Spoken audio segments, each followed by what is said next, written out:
shitty game. Alright, so you're broadcasting? I just started. Let me put out a tweet. Yeah, let me go to your Twitch. Also, let me friend you on Twitch, because I have a Twitch now. Okay. Hold on, I'll go to you through another person's Twitch, because...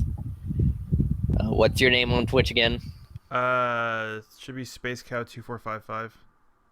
Space Cow. Oh, I spelled cow with a K. You know, I probably wouldn't have needed the 2455 if I did cow with a K. Yeah, see, K makes it cooler. On Pokemon Go, my name is Spesscow. Spess. Oh, there you are. Yeah, there's a lot of Space Cows on Twitch, apparently. See you in Space Cow. Yeah. Oh, there we go. And Chatty confirms that I am streaming.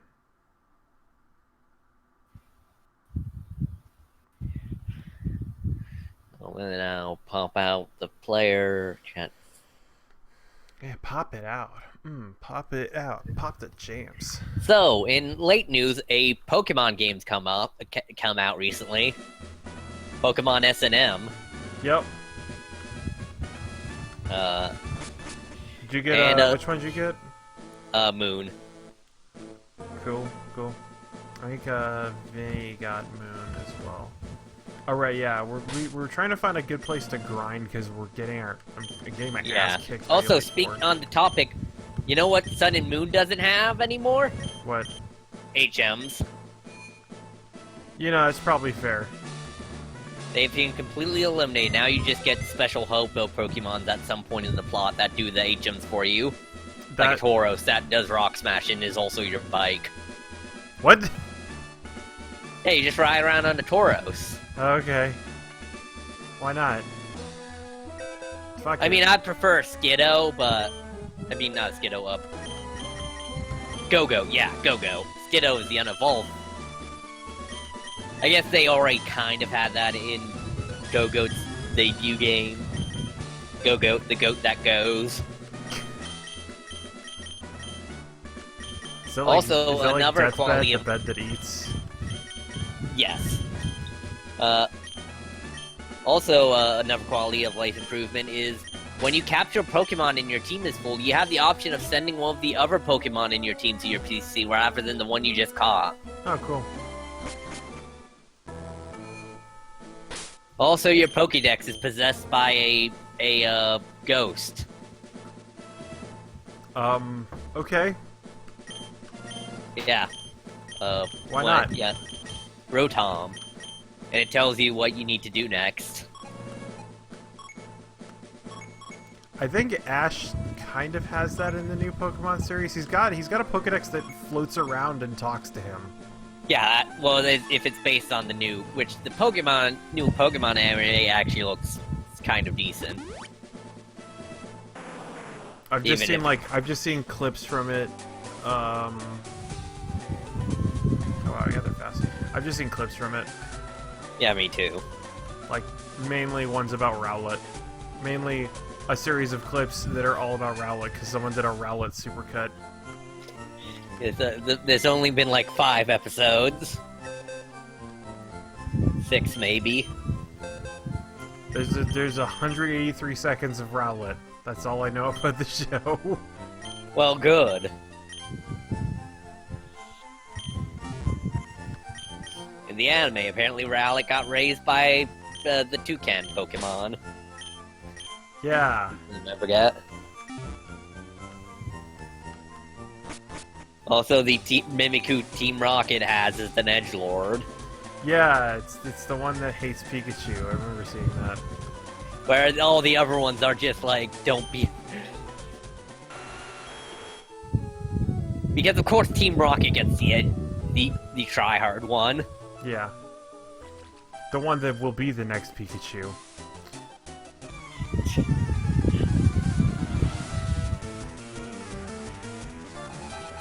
Also, Meowth has like a like fantasy about being smooched by a bunch of feminine Pokemon. Yeah, you know, why not?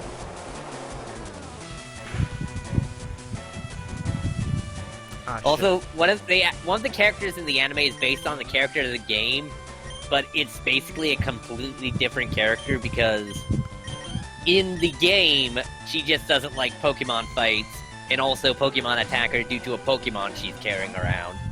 In the anime, she is somehow afraid of all Pokemon, despite living in Pokemon Land,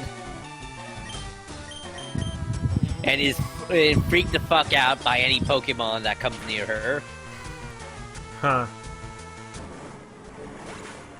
That is problematic when you live in the Pokemon Land.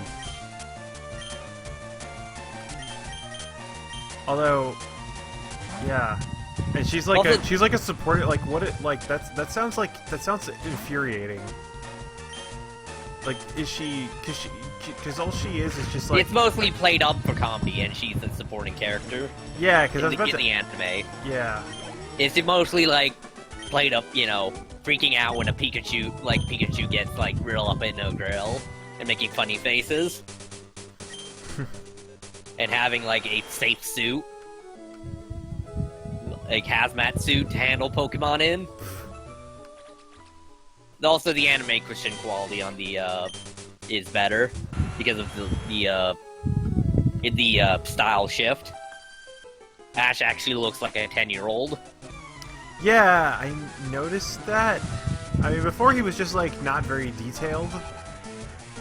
I mean, there's the problem that he's had like 28 Christmases by now, but Yeah. No, it's cool.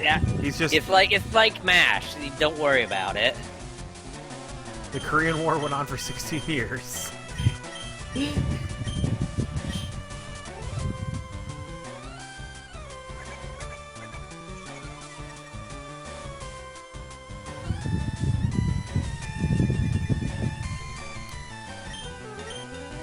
Yeah, but in the actual game, like Pokemon come after her because she has a super secret special Pokemon named Nettie. Huh. Is that what she named it, or is that what it's actually, like, named? And then, no, she named it, canonized nicknames. Okay. Oh man, we actually get some of those. Also, in the game, you explicitly come from Kanto because, also as a point, your mom has a regular Meowth as opposed to all the weird As opposed to fuckboy Meowth. fuckboy Meowth and Heathcliff Persians. Yeah. Have you heard I forget, did you witness when I posted Heathcliff's scene in a bunch of different languages? That's always a good I moment. think so. I don't... Yeah, I remember that. The Heathcliff cartoon got a lot of dubs for some reason.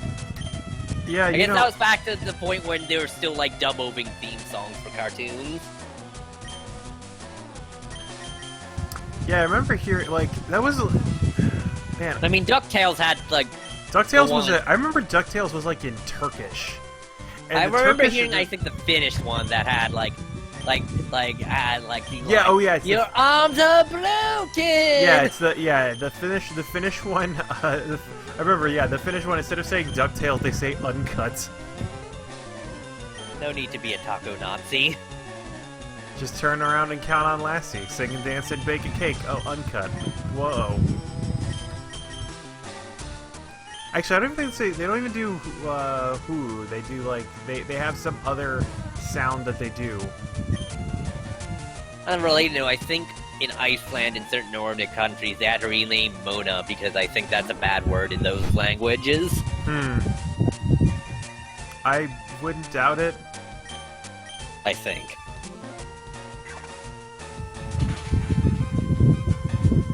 With Pokemon Sun and Moon and Mona coming out, like, we're on, like, this weird Polynesian craze. It's all a setup. It's all a setup. Dwayne Johnson's run for president in 2020. I'd vote for him. Unironically. I think he's actually like pushing for like some kind of governor position in 2018. I'd vote for him. Listen, Of all the wrestling people, Dwayne Johnson is probably the most respectful. Him and John Cena. Which is saying something, because fucking the wrestling business is fucking full of scumbags. Yeah. Fuck. Yeah, it is. Like, Hulk Hogan isn't even the worst. I know. And Ultimate Warrior was a piece of shit. A racist asshole who was constantly coked up. And it's fucked up that he's in the Hall of Fame and fucking Hulk.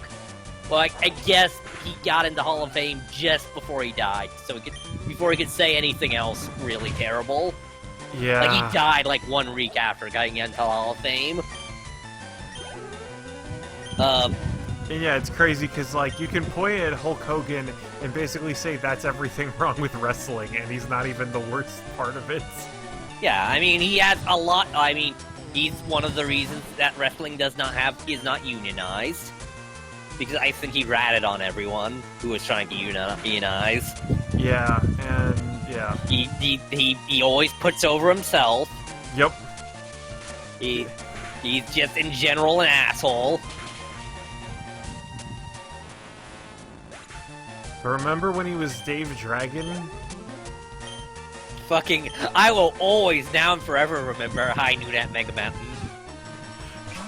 We can never forget High Noon at Mega Mountain. Listen, that had, like, Ernest in it, so, okay? RNP Ernest, the guy who played Ernest. Fuck, yeah, I forgot his actual name. Yeah. I think it's... And also that lady with the fucking cheekbones in that movie. I want to say his name is Jim Carney? You're thinking of one of Amanda's relatives? No, but I'm pretty sure his actual... Oh god, I've just pulled that site up again. What site? Fucking Andy2020.net. Oh. Is this the new time cube? The time traveling president. Hey, why not? Anyone can get elected president, apparently. Yeah. No, it's true. Jim Varney, that's his name. I am Sailor Earth. And I want to wish everyone a happy Crisco de Marrero. What? Okay. I don't even know if these videos exist online. I'm pretty sure the guy took it down or got hacked or something. There used to be this guy who would constantly talk through either Sailor Moon action figures or some other action figures. And the thing is, though, he made Ernest Sailor Earth. Though technically that's Tuxedo Man. Like, that's what Tuxedo's mask thing was. He was supposed to be Earth. And he would apparently look online for all the holidays on Wikipedia and have someone wish them a happy holiday. No matter what the holiday is, like fucking Genocide Remembrance Day, yeah, happy that day. Christ, fucking... But the one that was most remembered is Happy Crisco de Marrero. What the fuck is that? I've never even heard Cinco of that. de Mayo. God damn it. That's what I thought you were trying to say, but like, Like, that's if someone tried to say me mistyping Cinco de Mayo.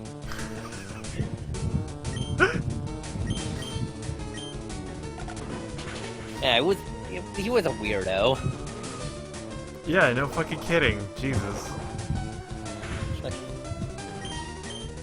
And like, he would always, like, it would be like the characters talking, but he would narrate like he would also add so-and-so said. Like, it was like narration in a book.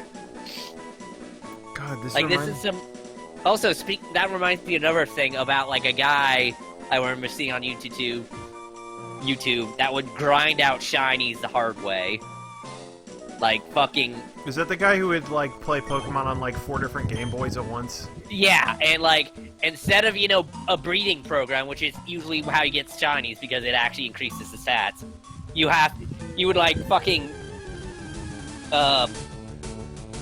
like, just search for them in the wild. And freak the fuck out whenever he found one. Yeah! Holy shit, yeah, I've seen his shiny Ponyta video. Yeah. I'm glad you saw. And, yeah, the thing is, A, there's easier ways to get shinies. B, you don't get to celebrate when you've, like, been grinding 100. I mean, I guess if you want it that bad. But then again, there's easier ways to get it! Breeding program, man! Oh, by the way, speaking of breeding program, I got a female Rowlet, so soon I am going to be sending the Orb Cloud into the Wonder Trade. Somewhat soon. Orbs for everyone. So your campaign pitch?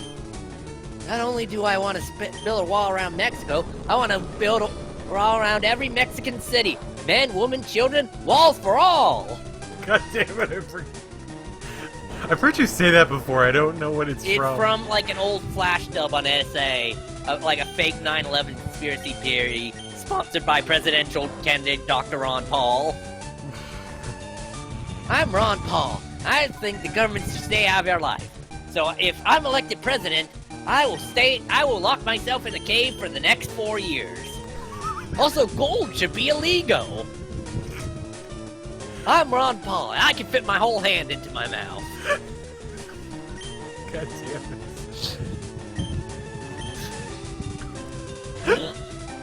it. And they would always add, like, new titles, like Dr. Professor Ron Paul.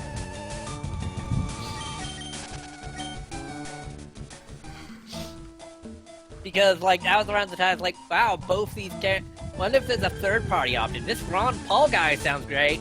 And then people did some research, like, oh, he was, like, the only guy to vote against sending resources to Darfur. Yeah, no, like, I remember he was on the Colbert Report, like, years... I mean, he was on the Colbert Report when that existed. Yeah, when Colbert wasn't doing late night. Yeah, and I remember, like, he was a... I think his whole thing, as far as I can tell, is, like, no government is better than bad government. Like, he wanted to, like, take apart UNICEF. Which, admittedly, if you look on Charity Navigator, UNICEF's only like 3 out of 4 stars, and it's like maybe 70% efficient. Like, there are better charities you can donate. There are better charities you can donate to, but like MSF. Yeah, and which is 4 out of 4 stars, as is Prevent Cancer Foundation. Yeah. I mean, also, you know, MSF have to deal with the fact they have to actually go into legit war zones and sometimes get blown up. Yeah, Jesus. I think, yeah, I think MSF is actually has a better rating than the American Red Cross. Yeah, because they go into places that Red Cross doesn't. Like, that's their whole thing. They're like the badasses of fucking medical care. Yeah. Let's...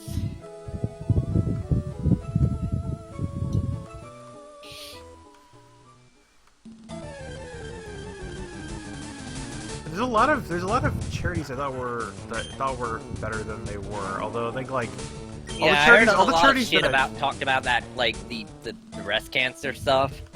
Well, I know Susan. It's the Susan M. Cohen Fund, I think. I always say it wrong because I get her name confused with Susan B. Anthony. Oh, yes. Well, I'm sure Susan B. Anthony would also want to help out breast cancer. Well, yeah. She was like a feminist thing, right? I forget exactly what she did. Like women's universal suffrage. Yeah, she was a suffrage. She was a suffragette. Yeah. But yeah. And please don't gender suffrage, man. That's what that all was about. Look, I can't think of suffragettes without also thinking about the suffragette that knew jujitsu, which apparently was actually a large number of them. Yeah, you know. Because one of them learned it and discovered, like, oh man, this is actually a really solid form of self-defense. I mean, yeah, that was before, like, the Brazilians perfected the art. Yeah. And I just remember there's that political cartoon of, like, the one woman who's, like, throwing, like, a dozen cops around. And there's, like, all the other cops that are, like, kind of like, whoa, okay. I'm just thinking now of, like, the panel of the first, like, the cover of the first episode of Superman. Only is a woman throwing around man, but so that one guy in the front freaking the fuck out. That's the best part of the first cover of Superman. It's like, holy fucking shit, he's lifting a car! Yeah, I love that that's, man. And it's weird because, like, the way that that is on the cover, like, I've actually read Superman 1, and there's a couple extra steps in there that are, like, a little different, that, like, because in the panel it just shows him like crashing the car. And I think there's people in it, but then in the actual comic, he picks the car up, shakes it until the people fall out, and then smashes it into. Oh, a he's rock. Superman. That makes sense. This is still the era where Superman would like break into somebody's house and like throw them against a wall though. Like Golden Age Superman didn't take shit from anybody. Well, yeah, because there wasn't a Superman-Batman dichotomy yet. And also, that was also Golden Age Batman also killed people because they. Okay, yeah, that's what's the difference. Superman didn't kill people. Yeah, Golden Age Batman killed people, but he to his credit, he was just fighting mobsters. Yeah, he was fighting monsters, and he was like, I don't like to use lethal force, but you know. And I think the comics code changed that. Yeah, well, that was a big. I think Batman stopped. He stopped killing people also because he started they want to have him have recurring villains. You know? Yeah, that was kind of the other part. Because of it. Joker was supposed to die in his second appearance, but people liked him so much they kept him around. And now he's like Batman's most iconic nemesis. Yeah. He was supposed to be basically a one-shot. Like, he was like a thing based off The Man Who Laughs, and then people liked him, so he kept showing up. Yeah, I mean, that makes sense, yeah. And yeah, the comics code is also why a lot of Western comics are focused on superheroes as opposed to other things. And only recently kind of getting on to other things. Because the comics code kind of prevented anything else from being able to, because they cut out all the horror comics and shit. Yeah. You can't have a comic about werewolves unless he's a werewolf who fights crime. Was that an actual character? Was there a crime-fighting werewolf? I don't know. Maybe that was the origin. I know Sabrina. Did you know Sabrina the Teenage Witch was originally an Archie character? I did not actually. Yeah, she is. She's an Archie character, and that's why she's a teenage witch. And she do magic, and the boys had crushes on her. That's interesting. I think she still shows up in the comics now, because Archie comics are surprisingly decent nowadays. Yeah. And they still keep though I think they still have it, so Archie still drives this old, antiquated, even when the comics started running, car. Yeah, because it just makes the joke funnier. Yeah, well, I mean, it's also it's like his thing. It's like fucking Jughead's hat. What the fuck is that hat? It's a cut-up fedora. It was a style of the time. Yeah, right. Because I remember seeing it in that fucking what was it? The Bill, why does your mom let you eat 2 wieners not comic ad. There was that kid that was wearing one that also had the fucking buttons and bottle caps or whatever the shit on it. Yeah, and then that kid looked really smug about being able to eat 2 wieners. Yep, because they got no skins. I don't remember what hot dogs that was for, but a skinless wiener sounds bad. See, back on an earlier topic, I've repeatedly heard Hulk Hogan's skin compared to overcooked hot dog meat. Yeah, I mean, yeah, he seems like a dude. He's not a spray tan dude, so he seems like a dude that does that does regular tanning bed shit, and that probably turned his skin's probably like an old couch, and not necessarily like a leather couch.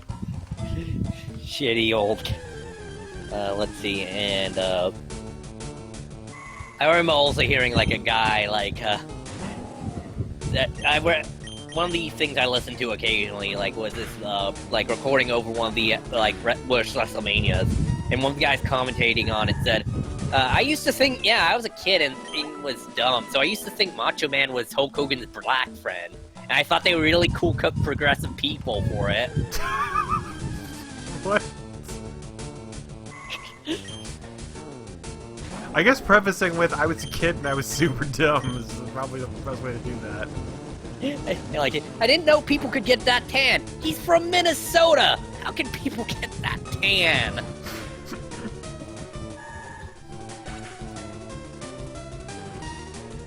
Though, in all honesty, Mr. T was Hulk Hogan's black friend.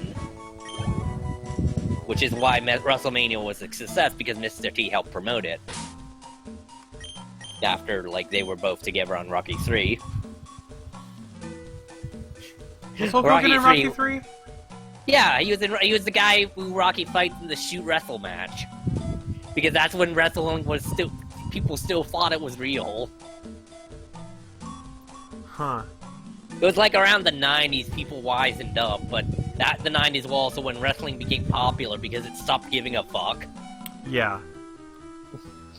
It might have been less about the, Like, I mean, once you got The Undertaker going around, it's kind of this person who can come back to light and do magic. It's kind of hard to deny this stuff isn't fake. Yeah, But then that's also the thing. They just accepted how stupid all of it was and made it great. Yeah. Like, yes, Mankind is literally, like, the same guy playing 3 different roles. But you see, he's crazy, so those are his different personalities. I think that was literally the justification why Mick Foley had 3 different identities. Because they were all some different form of crazy. Even Dude Love. I didn't realize they were all going on at the same time. I thought, man. No, like in one of the Royal Rumbles, he came in as all 3 different characters. Like at once? Like how did that work? No, he got eliminated as one, and one would come back as like he got eliminated as Dude Love, comes back as Mankind and shit. Nice. I think one like point like. Dude Love worked for, like, McMahon, and then got fired, and then Mankind showed up again, and, like I think one of the comments was like, wait, didn't we fire him? Nice. It's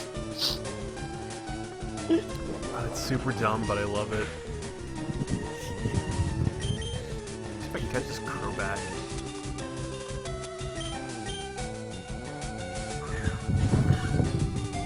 Like...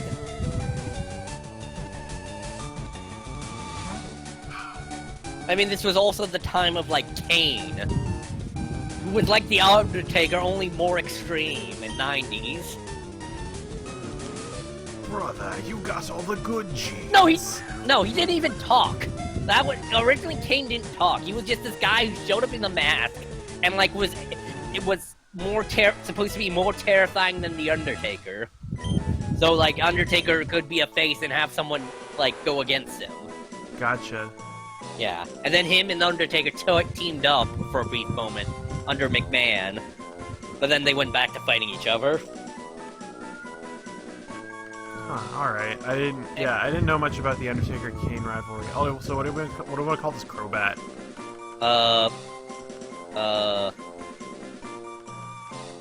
Crowbar, after another famous wrestler. Okay, Crowbar wasn't that famous. He was never that famous. I just know there's a wrestler named Crowbar. Alright.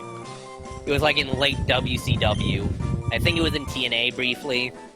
And also this Australian promotion that lasted like a week. Okay, it lasted like a year, but it was like this Australian promotion that was the first like big promotion. It was before TNA, so it was like the first one of the several promotions that tried to hire all the like WCW guys WWE didn't take. When WCW folded. And, like, you know, who either, like, WCW, you know, WWE didn't take, or in, like, the case of Jim, you know, Hart refused to work for them. And, yeah, it lasted, like, a week. Got, like, it was, I've heard it described even worse than the beginnings of TNA, which are pretty bad. The beginning of TNA, where a team, called the Johnsons, members Dick and Rod, Richard and Rod Johnson, and they dressed up in like brown skin suits, bald skin suits. The joke was their dicks, who beat up. Also, the Flying Elvises, who are a multiracial group of Elvis impersonators who beat AJ Styles in his first match at TNA. You know, AJ Styles, you probably never heard of him. He never really amounted to much. I think AJ Styles is like the pinnacle of the things TNA fucked up. Because like, now he's like fucking the champ. Yeah. Like... Yeah, fuck. Like... And like, they tried to push him occasionally, and then they forgot about it, and like use some like, oh, we got Kurt Angle, we got it now, we gotta use him. Oh, fucking Hulk Hogan's coming up. We'll make AJ like Flair Jr.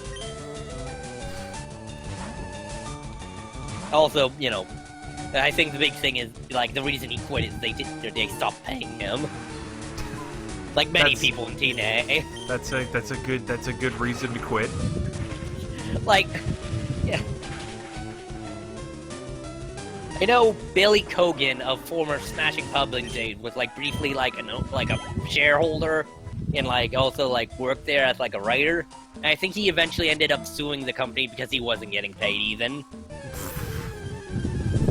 God. Billy, this guy also has been on InfoWars several times. Wait, which guy? The Smashing Pumpkins guy? Yeah, yeah.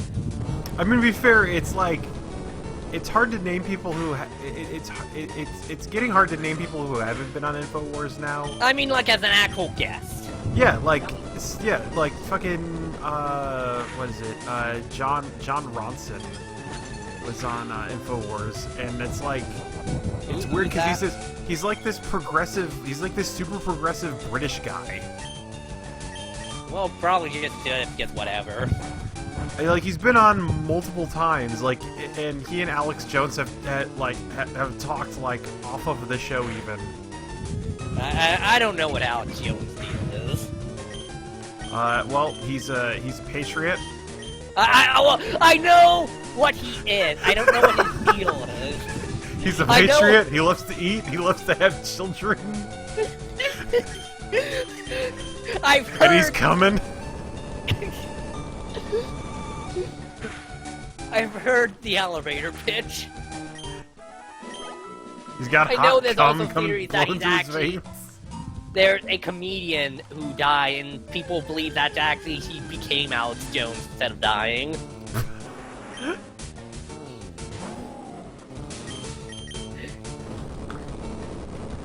Just like fucking fucking Andy Kaufman.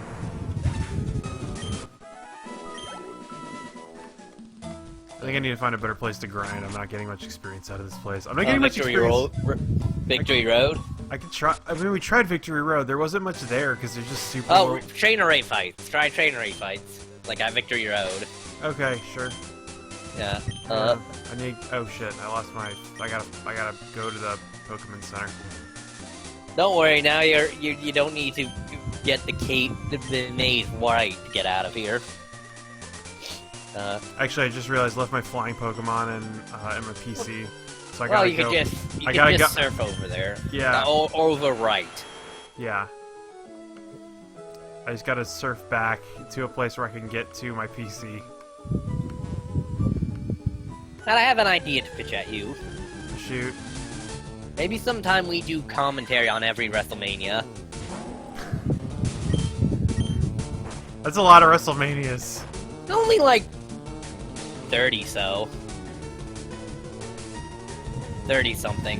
If we run out, we can go on to every Royal Rumble. Isn't the Royal Rumble part of WrestleMania?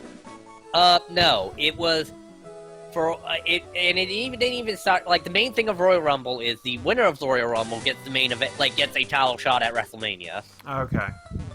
A title shot, and you in the past like if they don't want like who wins the Royal Rumble, it's like, oh, you get the whatever the B show's title is, or whatever, like this other title, which is probably why they broke up the brands again.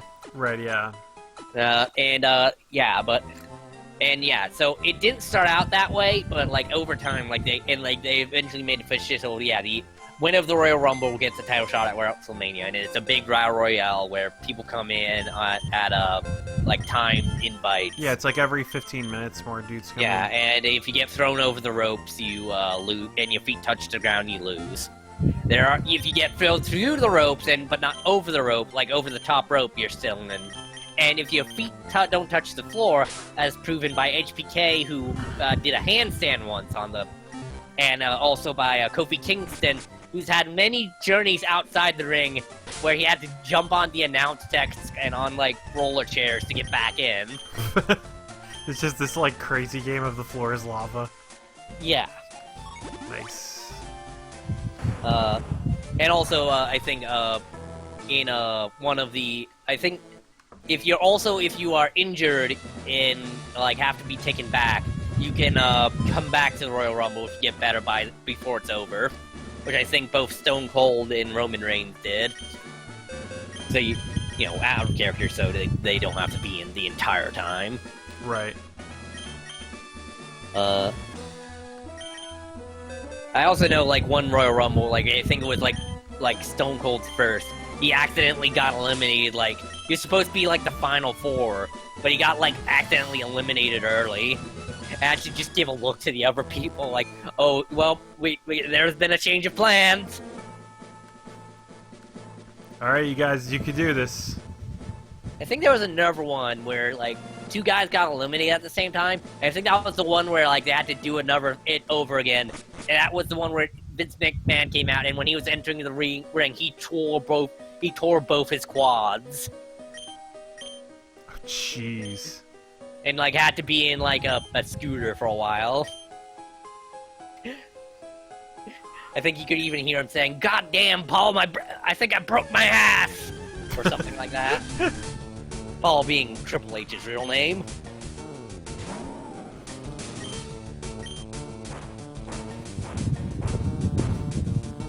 God, that's crazy.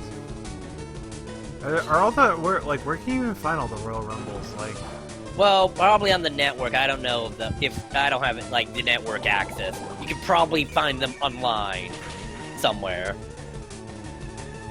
yeah, like that's how I've seen all of the things. Is one of my friends has a WWE Network subscription. Yeah. Though I guess the thing about that is I don't know if they're still like editing out Hulk Hogan matches, or if they just have like they do the Chris Benoit thing where they just have a disclaimer. Which, to be honest, what Chris Benoit did was kind of a lot worse than what Hulk Hogan did. Yeah. Yeah, just. No, kind of like a whole lot. Yeah.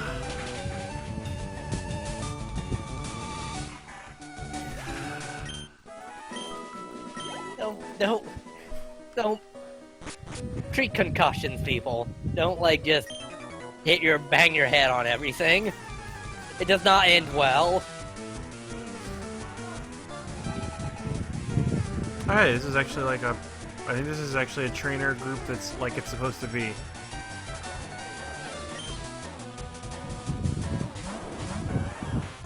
Also, I know in one Royal Rumble, like not the Royal Rumble match, featured the greatest had the main event be the beginning of the two Undertaker thing, where Yokozuna and every heel in the WWE organization put Undertaker in a casket.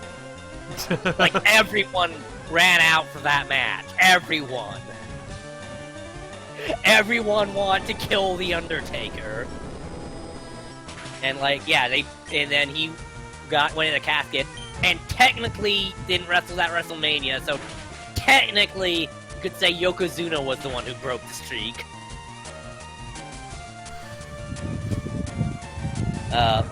And then and then there was a doppelganger, Ted DiBiase brought a doppelganger Undertaker who wore gray gloves, who said he was the real Undertaker, because there was this big thing where they were looking for the Undertaker, and they brought Leslie Nielsen in to look for the Undertaker.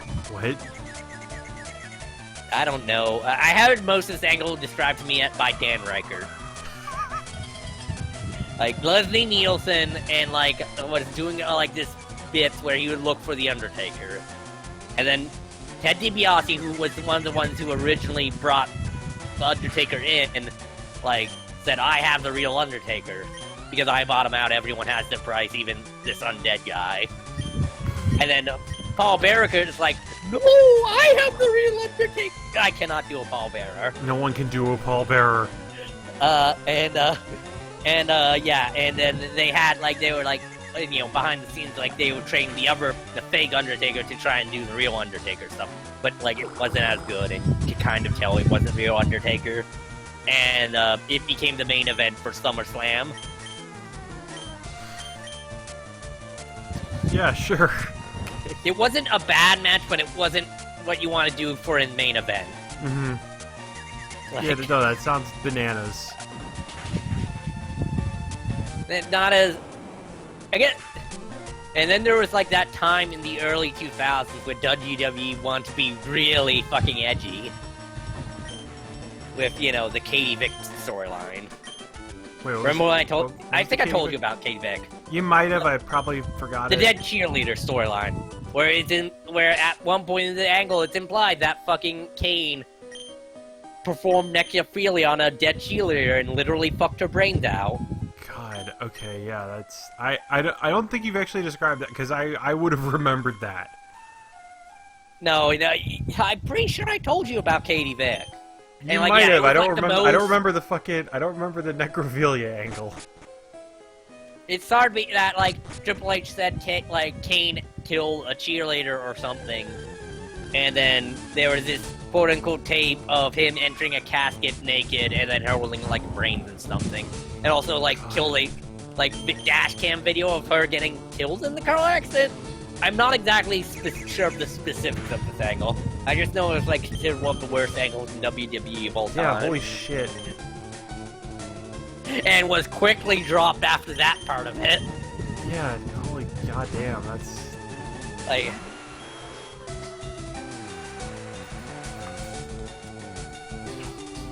Yeah, that's... damn. That's pretty edgy. That's one way to describe it. I hear people that's one of the reasons people are thankful for the PG era.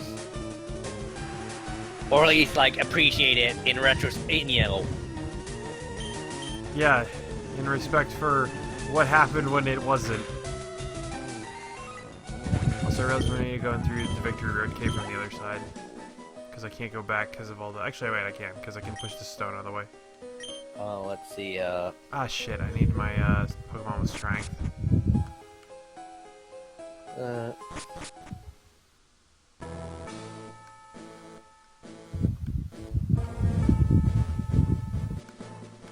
Let me look up the most disgusting angles. I want to see which one's TNA won. I know WCW, like, faked, had, like, Ric Flair basically faked 2 heart attacks. Which was considered not cool even at the time. Yeah. You know, even when Flair was, you know, young-ish.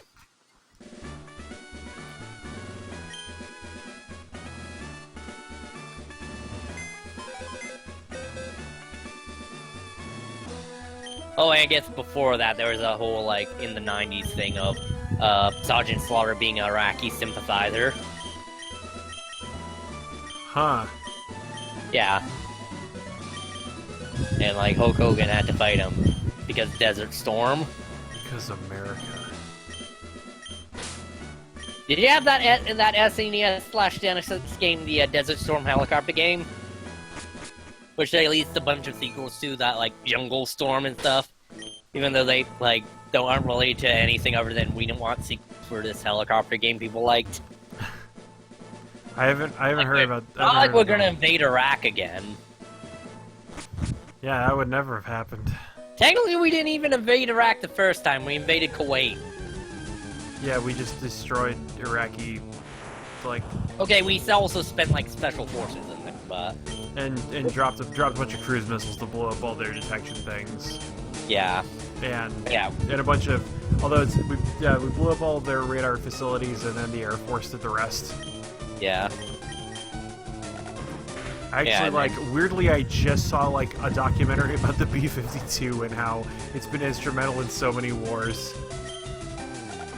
And one of the things that they cited was that in Desert Storm, this, like, 50-year-old, or I guess at the time 40-year-old, like, set of planes were designed to carpet bomb shit were redesigned to, like, start dropping cruise missiles instead. I mean, also the Missouri got, like, renovated and it was performing in Desert Storm. You know, the Missouri, the battleship from World War II. Yeah. As seen in Metal Gear Solid 4 and Battleship, the movie. Because it has precedent of just becoming a new, like, oh, here's this old ship we have having around, let's just renovate it and put some, like, computers in it. It still works. I think it's still used as like a training vessel. And like, also like a museum thing. Yeah, I thought it was a museum. But... Oh, well, yeah. I think it was training and now it's a museum. Because it was also the vessel where the Japanese surrender in World War II happened on. I know that the U.S. There's what is it? There's like it's basically the real life Battlestar Galactica. Yeah, actually, yeah. I know that the U.S. still has like a fucking what is it? Like there's still a tall ship in service. Oh yeah, the one we stole from like the Nazis. No, this is one that's been in service for like 200 years or something. Okay, like, I'm thinking of the one that's used like as a Coast Guard training vessel. That was like this, like a tall ship that we stole, like a sail ship that we like captured from the Nazis. Okay, I didn't know about that one. I think they were like the Eagle something, so we could easily just rename it to something because America likes eagles. Yeah. There are national. Well, we like a specific type of eagle. Not like that imperialistic dictatorship black eagle. We got the majestic brown and white eagle. Our eagle is better than your eagle. Our eagle's never been used in an oppressive regime. Yeah. Relatively. Definitely never. Relatively! Yeah, I give Trump some time. I also said yeah. Yeah. What's the item I used to do refights? The versus thing, I think. I don't know if I have that. You should have that. You think? Like, it should be in like key items. We got the tri-pass, secret key, card key, oscilloscope, lift key, coin chip, versus seeker. Versus seeker, yeah.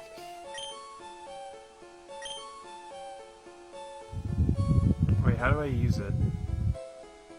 I think it's like you put it like on your bike or use it next to someone, I think.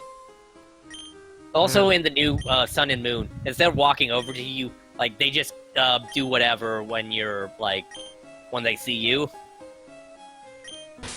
Wait, is the first secret that, or is it like something for like indicates trainers that want to battle? Oh, maybe that's the thing for fucking the wireless thing that was on this game. Oh, maybe. Or like it just shows you. Well, it wouldn't be wireless because this is GBA. They had a special wireless thing for this game particularly. Oh, okay. Like it was like this whole like, oh, you can play it. Blah, blah, blah, blah, blah, blah, blah, blah, blah. 32-bit. I'm gonna put my bike back on my select button then. Let's see. Yeah, they will like just turn to you, but like they aren't gonna they don't walk all the way over to you. They're just like, hey, you. And there's also like a thing that like shows you when like you're about to enter someone's vision cone, like it's fucking Metal Gear Solid or some shit. I guess like now that it's off a grid, like you need more indication of what things are where. Unfortunately, they got rid of the. Well, I guess you use the stick to move around in the old, like the previous game X and Y. You use the like arrow keys, but the stick made you get roller skates. Nice. If your character had Heelys. Though on the plus side, you get running shoes. There is no running shoes. You can just run in this game. Cool. You You have one speed and it's fast. well, no, you can walk, but you can also press B to run.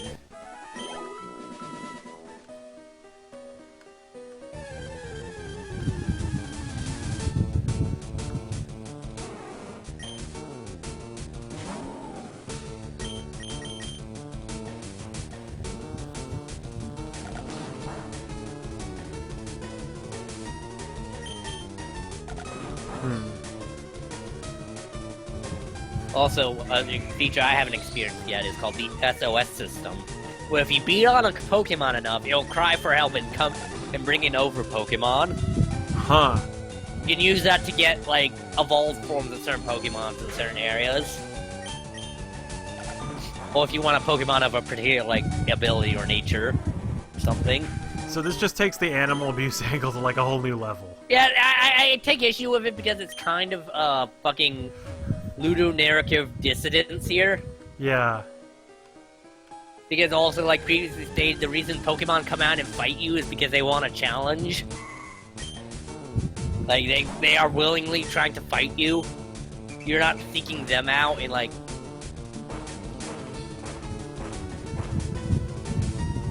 Yeah, this kind of takes away the consent angle a little bit. Yeah. Which was also, like, established in previous games. You know, like the entire plot of Black and White 1. Right, yeah.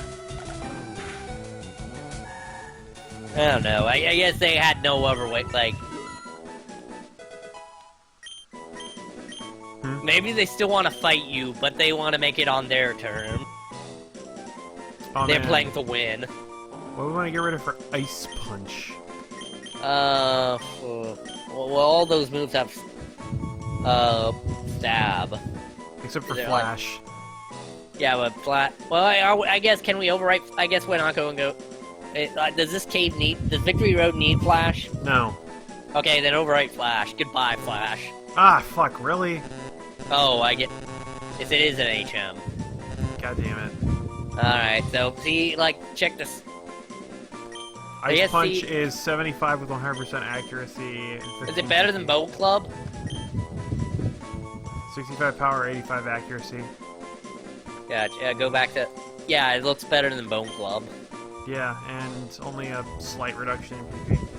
Yeah, and like, you won't flinch, but I think you also have the chance of freezing dudes. Solid. Yeah. Fun fact, in Gen 1, freezing suit solid was basically a death sentence.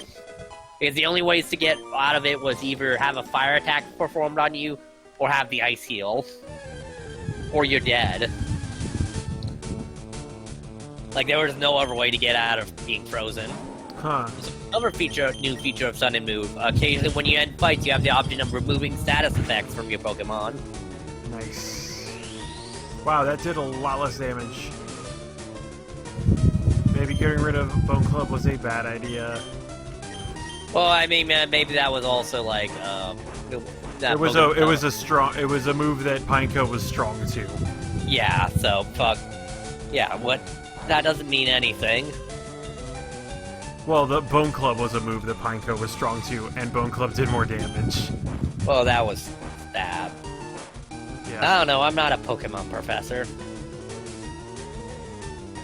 I think it might be that Namazu has a lot more physical attack, but Ice Punch seems like it's also a physical attack move. Yeah, I don't...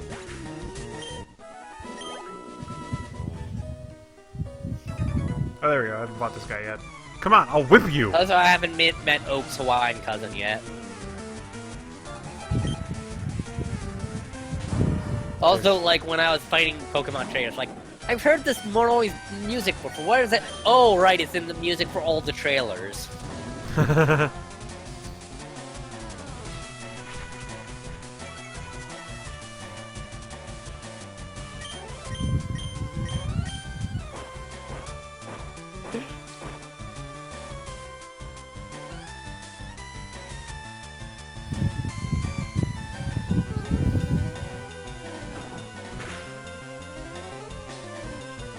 Actually, I don't remember. Oh shit! I don't even remember that much of the. I don't know how many of the trailers I actually watched. I think I just looked at all the screen grabs and all the leaks on new Pokemons. I think in Sun and Moon, you do not get the Ice Vulpix and Ninetales. You instead get the Ice Sandshrew and Sandflash. No Sandviscerate yet. Is that the final form of Sand? Yeah, it's from like this fake fanfic some guy did. Oh, okay. Then the Eviscerate, the ultimate form of Sandviscerate, who eviscerated them. The ultimate power. Ultimate power. Who is your favorite Sonic character that's not Sonic? Or Eggman. Man, oh, no. Yeah, or Eggman. That is important. Because Eggman or Sonic is definitely Eggman. Then again, Mario or Bowser, it's Bowser. Because villains have more personality in these types of games. Yeah, Mario's just a vessel. Mario is a vessel. I mean, even Luigi has more personality. Yeah, because he had to do something to get away from being just player 2. From being Green Mario. You know, kind of the same way how you know, Knuckles is not just Red Sonic. Unless you go by the comics, where that is his position in the Knuckles family, along with Reggae Knuckles and Cyborg Knuckles, and Super Knuckles Bro #1.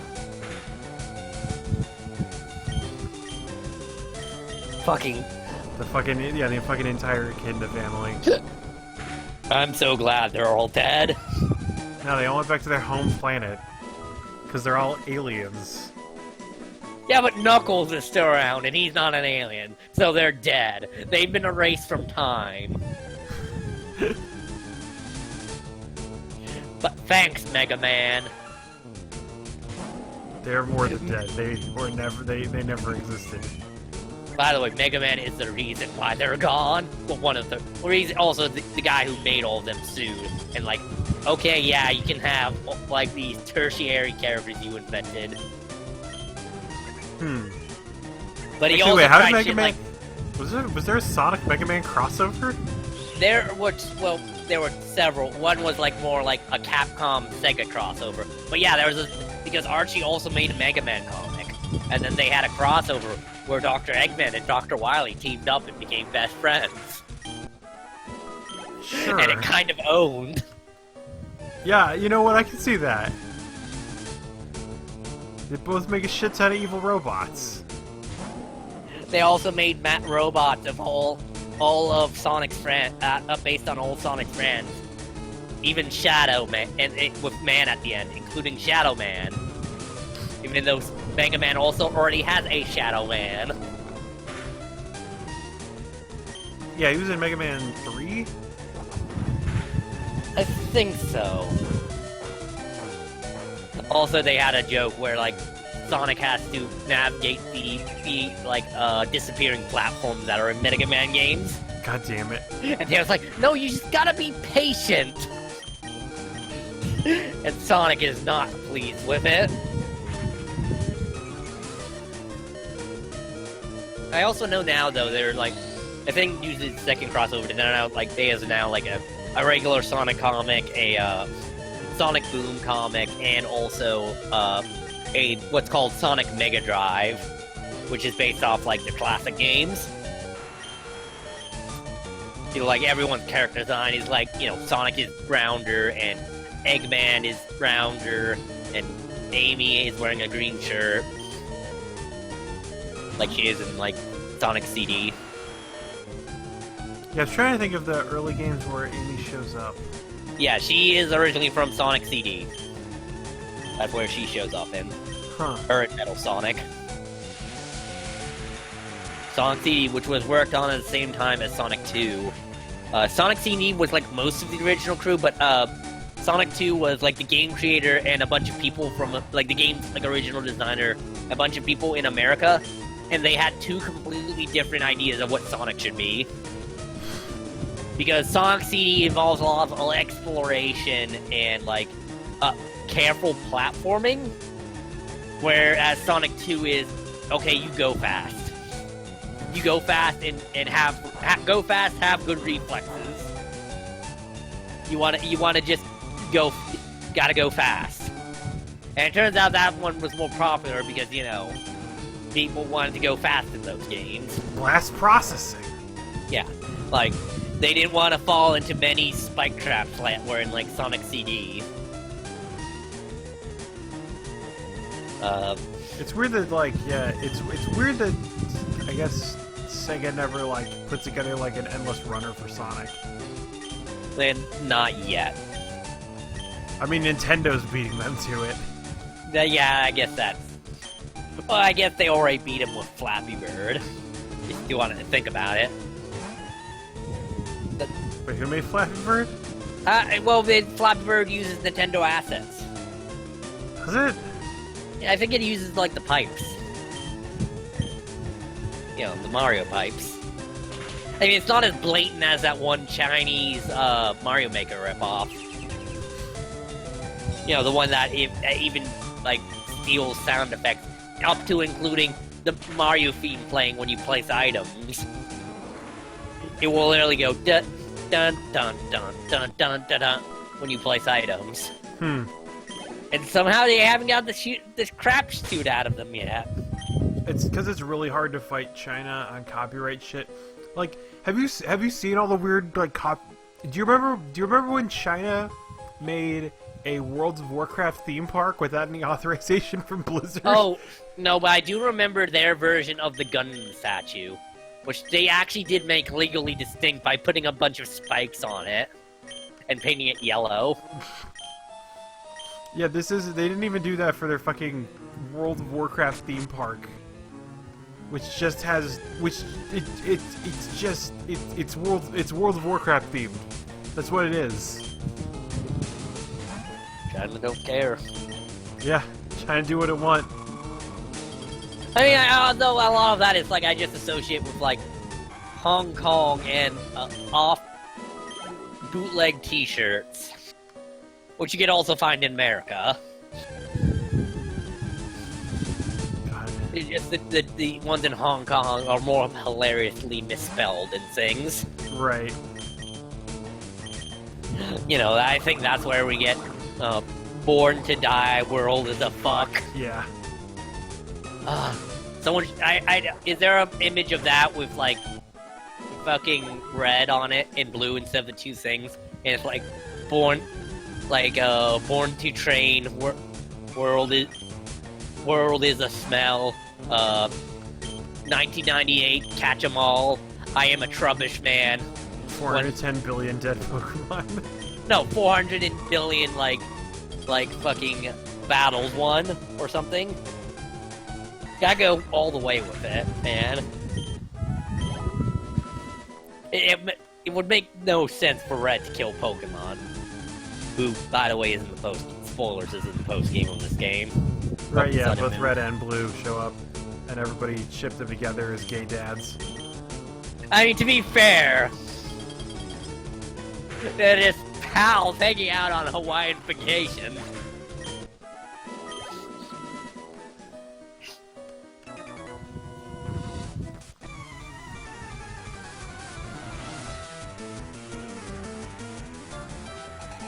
Oh, Gentleman Pansy.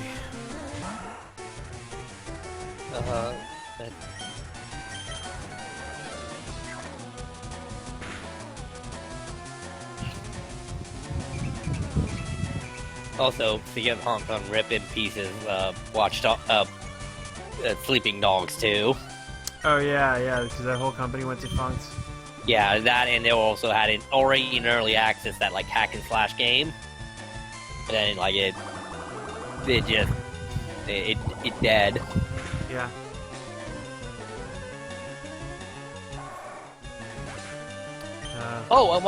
By the way, have you ever played Dark Souls? Yeah, a little bit. Also, I own Dark Souls. I own Dark Souls, and I don't own Dark Souls 2, but I do own Dark Souls. I've never installed it, but I did play. I did play it at a friend's place. Well, that's another stream idea. Yeah, it's true. I'd have to like. Yeah, I'd have to. I mean, you can play that game in Windows mode as long as you have like controller mapping. Yeah, because it is a You console game. You know, there are people who play with fucking the fucking mouse and keyboard. Those people are crazy. Then again, also I've known people who played fucking Dark Souls with a Super NES controller. Yeah, you know, fuck the system.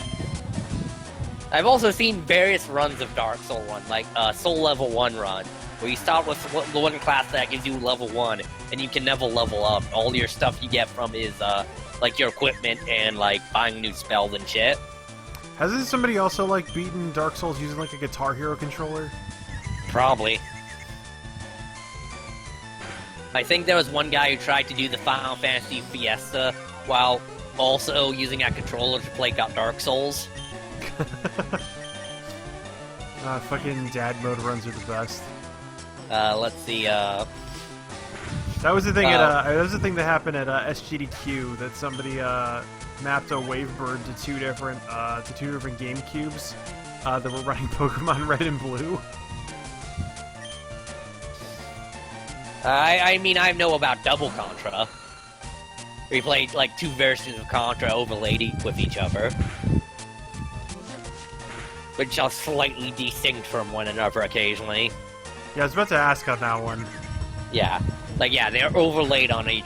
With a thing like Maxwell Adams that the Freelance Astronaut did way back when. Let's see, there was, oh yeah, there's also, the Hollow Warrior, run, where you, like, which you only get, you can only use certain gear that the Hollow Warrior use, meaning, like, and all your stuff has to come through, like, levels. Though, also, one of the graces of that run is, it's easy to... There's an easy item duplication bug in Dark Souls, which, like, involves rolling it while using the item. Basically, item duplication is easy to pull off, relatively easy to pull off in Dark Souls. Right. And, like, though all you're, like, doing is, like, saving time grinding. Because even rats drop humanity. Somehow.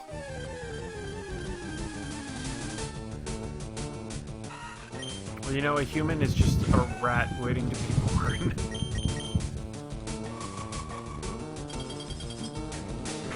No, that didn't make sense. What boss did you get up to in Dark Souls? Like I played for like an hour. Like I beat the tutorial boss. Okay, so you just... And I got to the bridge, and then I had to go home. Oh, yeah, bridge meaning where you fight the Tauros demon, or bridge where yeah, the Tauros demon. Yeah. And one of my friends took over and was trying to get the Tauros demon to jump off the bridge. I don't think he does that. You can get him to do it if you back him into a corner, apparently. Yeah, like it's not intended. Like he'll just do it. Also, like, there's a thing where, in one of the places you go in Dark Souls 1, there's a place where you enter a bias fight that's unwinnable, and the only way to leave is dying. But there's a way you can skip that by, like, doing a jump off an elevator. I thought that was Demon Souls. No, that's the beginning of Demon Souls. There's also a boss fight like that, like, midway through Dark Souls. Okay. It's the Seath the Skinless fight first.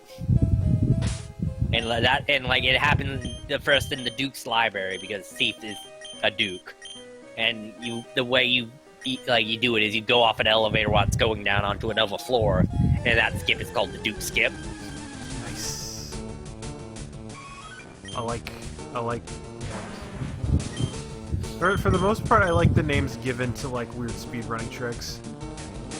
Also, there's another type of speedrun I've heard of where it's you complete 9, you complete like 8, like the game, and then it do like 7 new game pluses, and do a speedrun, like whoever gets the most, like getting the most out of like. So you're doing like lap racing at that point? Yeah, kind of.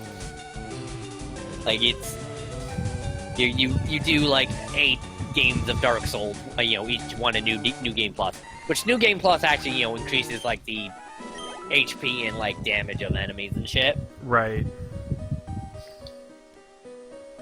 Yeah, I like new game pluses that get like incrementally harder.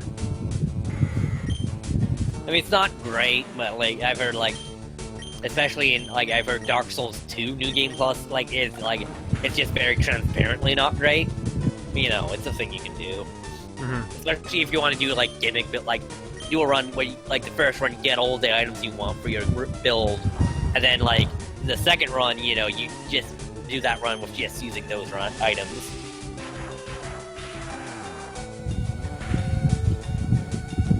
I have to ask like Josh if Salt in Sanctuary was any good. If what was ever any good? Salt in Sanctuary is this 2D, very much Dark Souls like. Mm-hmm. Like it makes no like it does not give any like you fucking any, like this is a Souls game, and like it straight up tells you that it does not make any attempt to hide that. It's just in 2D. I've heard some people like it, some people say it's too bullshit. And like, I might say people who like Souls games saying it's too bullshit, so I'm just like, oh, it's bullshit because it. Is that Legend? No. No, not the. It's Baby Slot King. I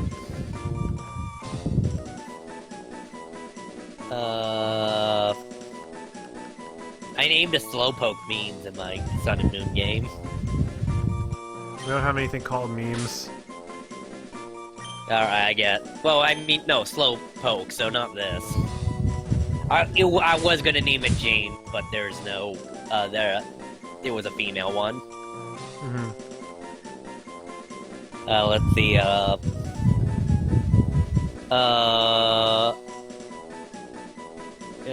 shit. Grimgom. Why Grimgom? Why not? Even though that's based on Grimgall, which is the generic wizard name.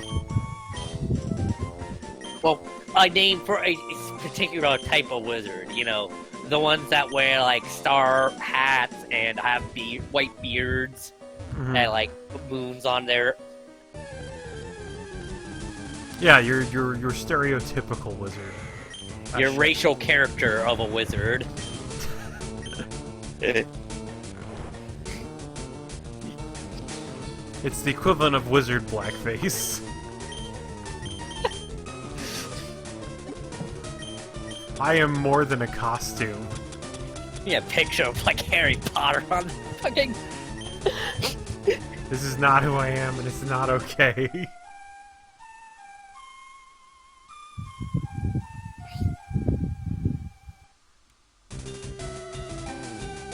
Though you have to imagine, with all what we know of Harry Potter, where the reverse is also true.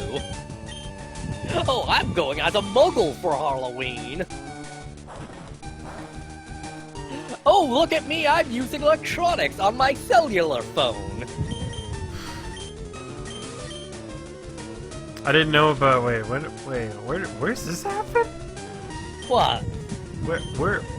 I'm just projecting how racist there are against people who aren't using magic, so they probably have non-magic blackface for wizards.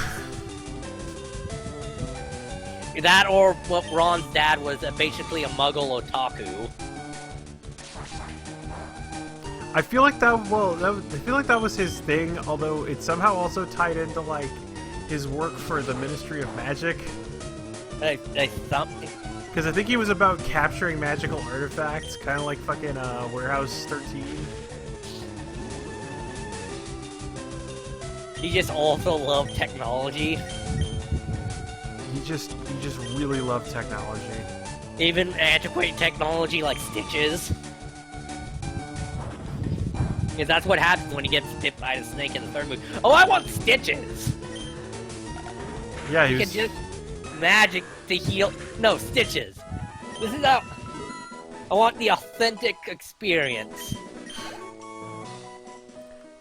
I just also remember, I think it's in the 4th book, Hermione gets her, like, face fixed by having her teeth shrunk.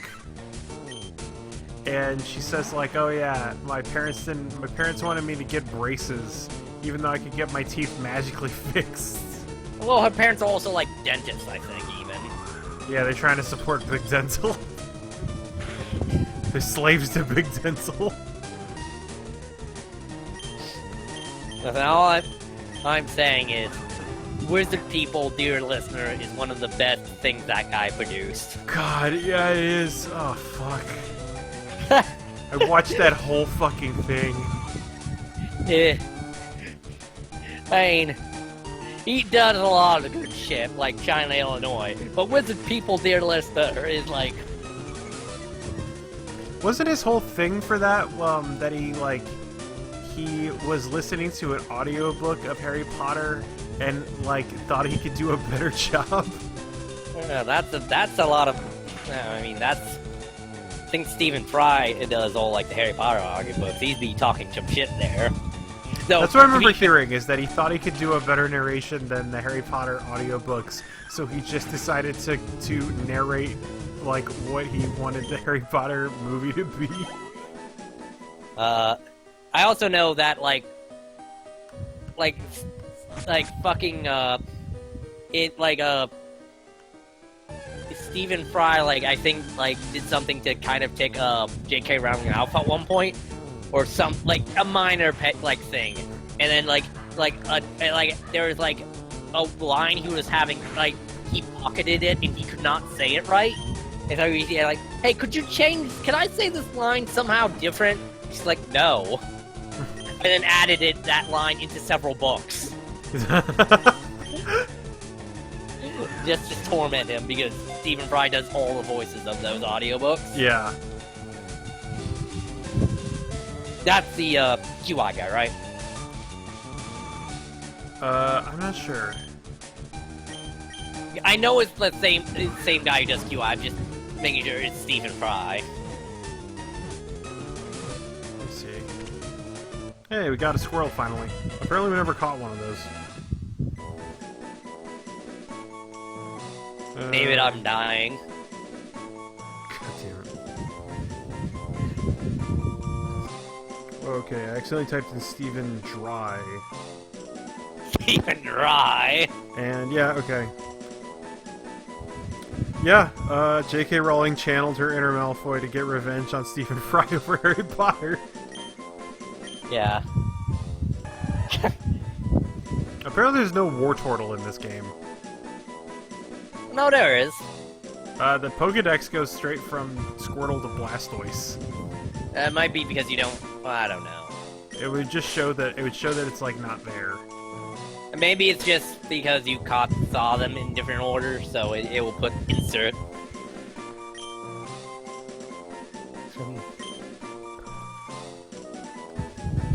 Yeah, dying Squirtle is a good meme. Yeah. Oh man, I actually have enough. I actually have enough characters I can do. Do I have an apostrophe? I do. It's here. Yeah, for when you want to put elf names as your Pokemon. Like you do. Or Stargate names.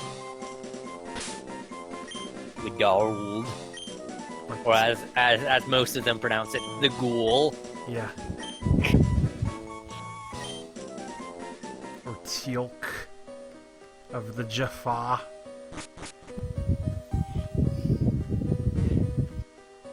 They go through the Chuppa Eye.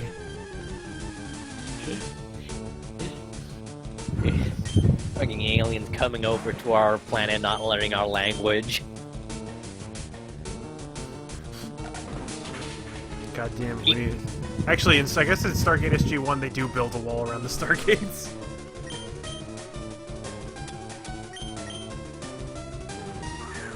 Well, I mean, Stargate is itself a wall. Like, you can only... They're the only way you can get in and get out of places. Unless you want to take a really long trip. Yeah, later, yeah, that's the thing, like, later in the series they just have ships. Well, I think the ships also use special space surrogates to go around. Because I remember Well, in like but then there's also... Well, no, because there's... I can't remember. I think they use the wormhole technology. But then there's also really big stargates. Like, that's one of the things they discover somewhere later in SG-1, is that there's a really huge stargate, like, out in, like, the Kuiper Belt. Oh yeah, and they send ships through through the big ones. Because, you know, spaceships. And I also know, like, that's in Atlantis, like, Stargate Atlantis, like, they get out of contact for the longest time. But when they get contact, like, they send a message back, and, in order to support the Atlantis guy, they send, like, a ship over to the Pegasus galaxy. Because that's the gimmick of Atlantis, it takes place in another galaxy. Yeah, because that's the thing, and because at the end of... somewhere in SG-1, they discovered there's an 8th symbol, and that's how they were able to find Atlantis. Yeah, and like they have to, in that galaxy, there's a bunch of like vampire guys they have to fight, as opposed to whoever they have to fight in SG-1. In SG-1, they fight the Egyptian gods, and then basically we find out that like all ancient mythology was actually some kind of alien. Well, ancient astronaut theorists believe. That's basically what ancient astronaut theorists are. Stargate is a documentary and the events happen in real time. I just like that the Asgardians are the gray aliens for some reason. And dwarves? Like, but then they have... When they first encounter Asgardian technology, it projects, like, holograms of the... there's some president. Spin out. Okay. There's also some president. Up until the 50s, the generic alien was not the Grey, it was the Nord. Which was a very tall, blonde-haired, blue-eyed man who would come from space to tell you about things. You know, that's one thing. I've actually, a couple of months ago, I read this book called Abducted, which is about how people come to believe they've been kidnapped by extraterrestrials. Yeah. And apparently, yeah, that's the thing. The gray alien is actually a thing that appeared in an episode of The Outer Limits.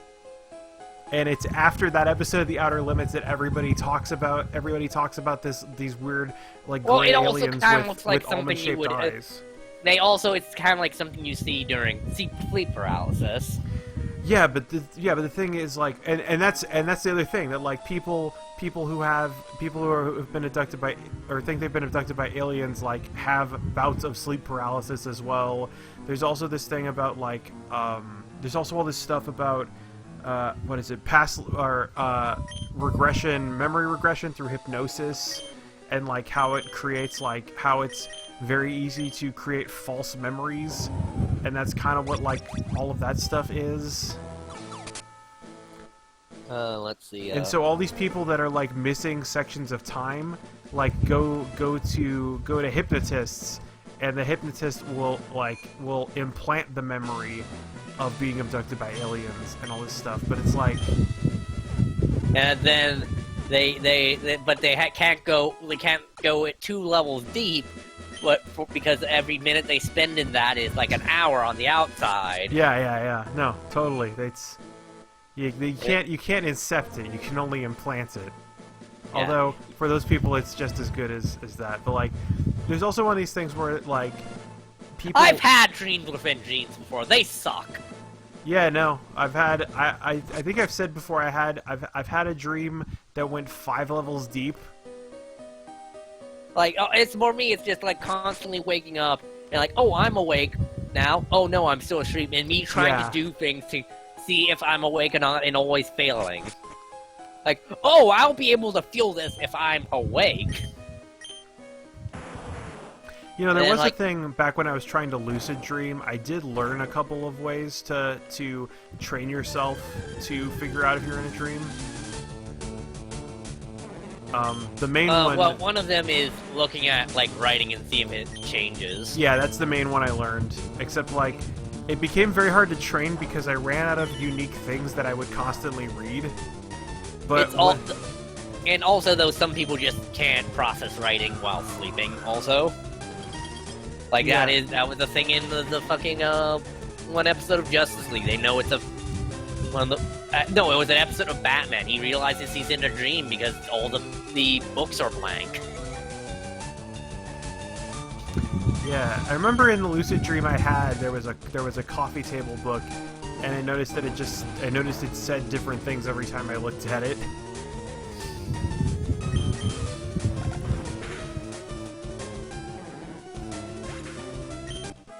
Like, but yeah, I usually in the dream I wake up in my bed and I walk around and I go outside, go out of my room, and then I'm awake again.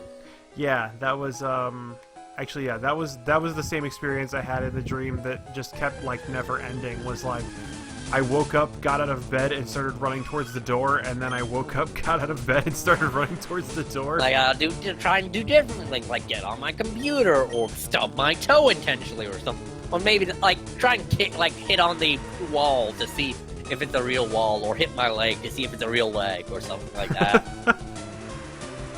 Like, you know, because if I feel it, it has to be real, right? Yeah, probably.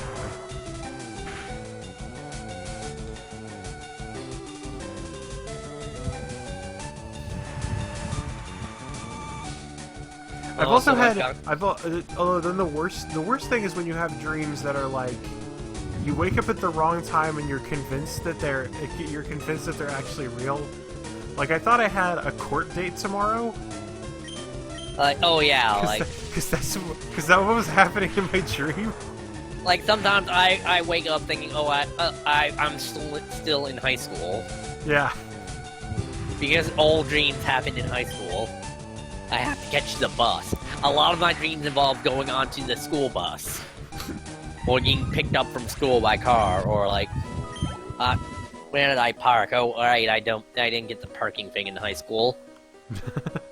Like, I don't know why. Sometimes college, but it's always, usually in high school. Right.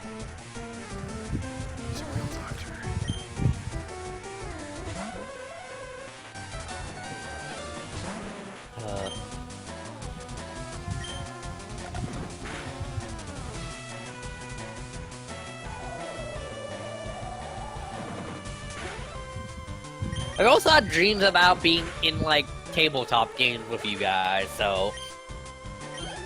I think I've had one of those. I also had one...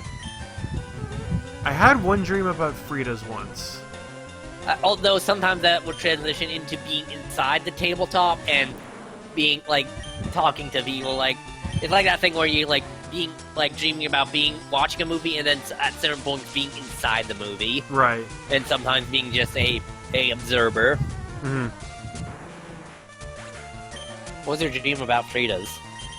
I know that... I don't remember much of it at this point. I think I was talking to Manny, who had Manda's voice for obvious reasons, and then Alien... Well, it'd be concerning if he didn't. You know? I guess, like, I could have ascribed a different voice to, like, the actual characters. Yeah, but that's the voice. It's like... It's the voice I've heard for him, so it's the one that makes sense.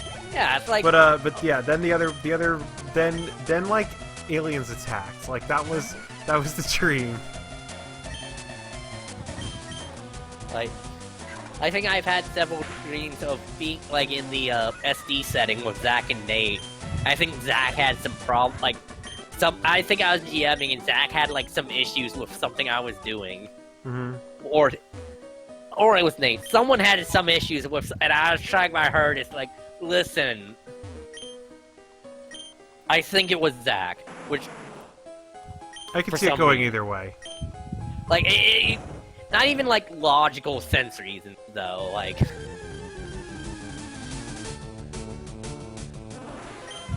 Like, it was dream logic. Mm-hmm. Literally. I think also part of that dream was, like, involved, like, the game being on a train, and then suddenly I was on the train. You know, one of my oldest memories is a dream. It is a dream about going outside and being eaten by a crappy Siege 3D bug. Like, that would lick you up and eat you. Like, because I observed it doing other, like, there's also a bug on my house that was tearing apart the roof.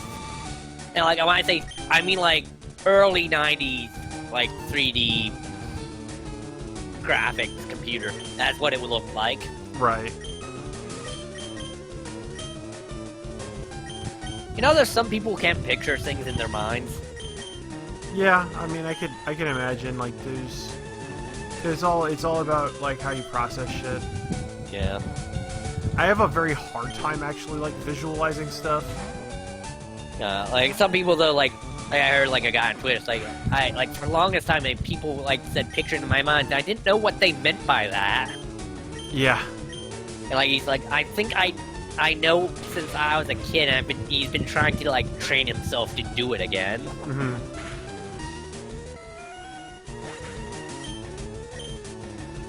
It depends on really what I'm visualizing. For the most part, things are like a hazy, non-clear picture, but still kind of a picture. Yeah. Like, I've been, what is it? That's, like, one of the things that I realized I had, like, I don't know. Like, it's one of the reasons that, like, for the most part, all my, like, characters in games have, like, super generic descriptions, because I just, like... I'm just bad at describing people. I just don't, like... Yeah, I don't know. I just don't picture people, which is weird because I'm a visual learner. I'm 50-50. I usually, at some point, come up with a picture of them in my mind. Mm-hmm. But, like, sometimes, like, when I first made a character, I have no idea what the fuck they look like. Or, like, especially if I'm doing, like, an NPC in a game, like, as GM, like, they're generic as fuck. Like, I have no Yeah. Like, they are just silhouette of people. Yeah, what up, Blind? Pleasure to have you join us this evening as we talk about our dreams.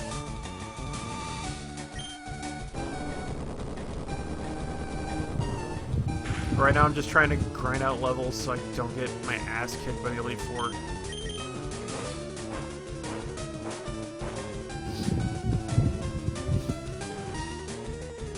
Also, man, this Starmie's kind of... Speaking of ass kickers, I should get this Starmie on my team. Although it doesn't... Well, it actually has decent moves. It's mostly just that it's like... It's really crushing my team because I don't have any good moves that are strong against it.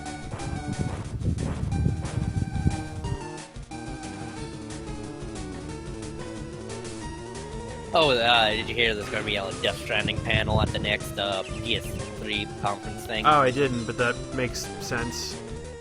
That's kind of an anticipated game. I have no idea what the fuck it is, but I want it.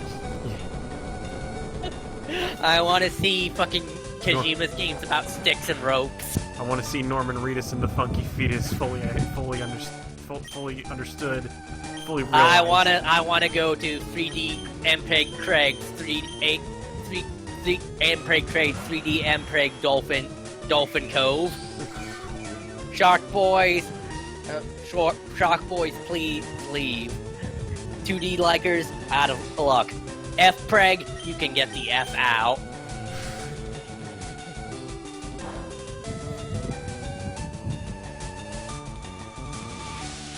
So really, this is the first, like, wide media thing of Mpreg. We still have the cult classic Junior. Yeah, that's what I was about to cite. The second of two fucking Arnold Schwarzenegger and Danny DeVito comedies. Oh, was DeVito in that one? I think so. I only know about Twins. Yeah. Holy shit, the Starmie's gonna kill me. I think he was also in Junior. Starmie's gonna fucking kill me here. Jesus. Doom Desire. How late in Schwarzenegger's career did he start doing comedy movies? Like, was it? I feel like it started around Last Action Hero, and like I think that's when Kindergarten Cop happened too. Okay, so yeah, it was stems from Last Action Hero. You think? I think so. Because I guess actually, True Lies. True Lies was a comedy. That was like 1994, I think. All right. Yeah, 1994. Now, question. I know this is a fucking Stallone movie, not a Schwarzenegger. Does fucking Demolition Man count as a comedy or not? It's got. Oh, actually, Last Action Hero is 1993. Because It's got comedy elements in it, and I guess like I guess I'd call it a comedy because I would say it's an action comedy. yeah, like it's not a pure comedy. It's also satirical. You know what with the fast food wars. Yeah, and like the whole future society that's the fucking parody of it's a fucking parody of Utopia, where like everybody's a fucking wuss because there's no hardships anymore or whatever. And there's a bunch of underground resistance people who want to eat shit with a bunch of calories and shit. Yeah, there's the fucking there's the Dennis Leary resistance. Yeah. It has the line Also, I want to run naked through the street like covered in jello and reading a Playboy. Also, like, free shells. Which they actually detail how that worked in, like, a manual or something somewhere. Of course they did. Yeah, it's not pleasant. Yeah. I prefer toilet paper any day.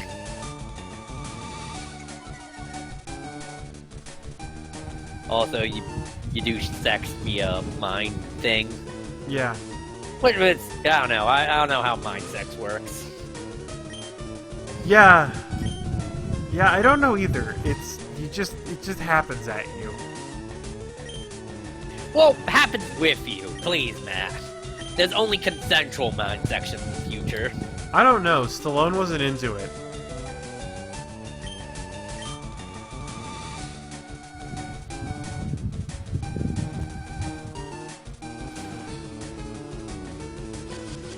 Alright, let's see what we get out of this. It's probably not gonna kill it. Nope.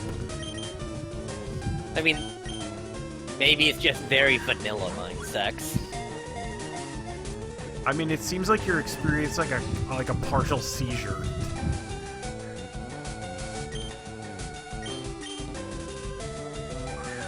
Also, what is Registeel that it's not affected by headbutt? Well, it's steel. I thought that was just resistance. Let me see. Like, I thought all that was immune to normal type moves was ghost type. Hold on, let me go to the internet Bulbasaur. Okay, I need to catch me one of these Starmies, which means I need to get more fucking Great Balls. What are you gonna replace with Starmie? I don't know, Sandslash. Alright, that sounds fair. Because this Starmie's just destroying my body. Oh, let's see, what? Apparently, Steel takes 0 damage from poison. It's not affected by poison. It takes from half from everything except fighting, fire, and ground.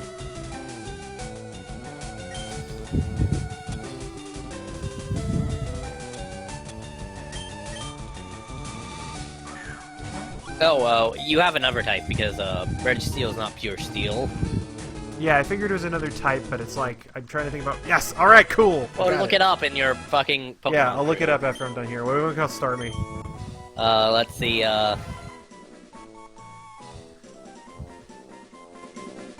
It's apparently some kind of alien.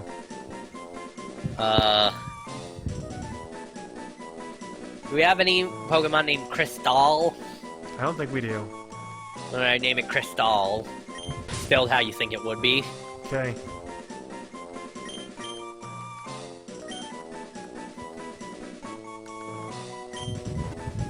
That or Steeped in Universe. I don't I know. don't think there's enough characters. I could probably go with, like, Steve Univ.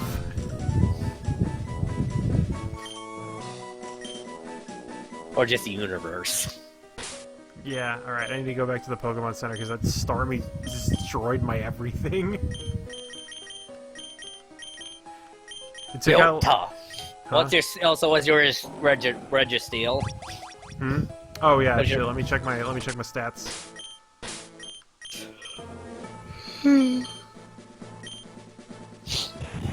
It's just pure steel. Oh, and it's not showing up as pure... Oh, no, it is. Okay. Never mind, I missed it. I missed it under the Mega Apron and the Clink Clank Clangs. Is that the gear that's a bunch of gears? Yeah. You know, like magnetite is the magnet. That's a bunch of magnets. Yeah, it's that becomes the UFO magnet. Oh right, yeah, I forgot about. Oh, yeah, because there's magnemite and then magneton is a bunch of magnemites stuck together. And then you enter the magma zone, from which no one escapes. Well, it's like Jeff Dot Zone. Similarly, no one escapes. What is the dot zone URL thing domain name for? Let me see. There's also I know there's fucking dot memes. I know there's dot cool because F1 dot cool. Let me see. The top level domain list. Here we go. I know there's dot XXX, but I don't think any porn I know of uses actually. How much porn do you look for? Matt, you do not ask that of a gentleman. Alright, here we go. Oh, there's also .adult for adult sites. .zone is general. Dot zone, whatever. There's also .wtf. Oh, there's also a .wiki, which I've never seen anybody use. Hold on, let me check something. Because I have a thing on... .video, .today, .tattoo for tattoo aficionados. Not even tattoo artists. Aficionados. People who are fans of tattoos. The concept. Or like, I don't know. There is some fictional character called Tattoo, isn't there? I'm gonna look this up. I think there is. Like a superhero tattoo.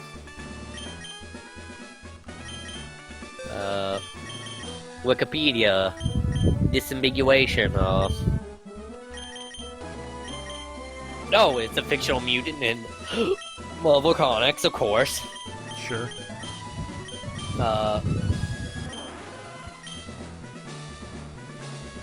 Oh, it's a ghost type move. What, tattoo? No, Luster Curse. Which is funny, because it's like Pokemon Black.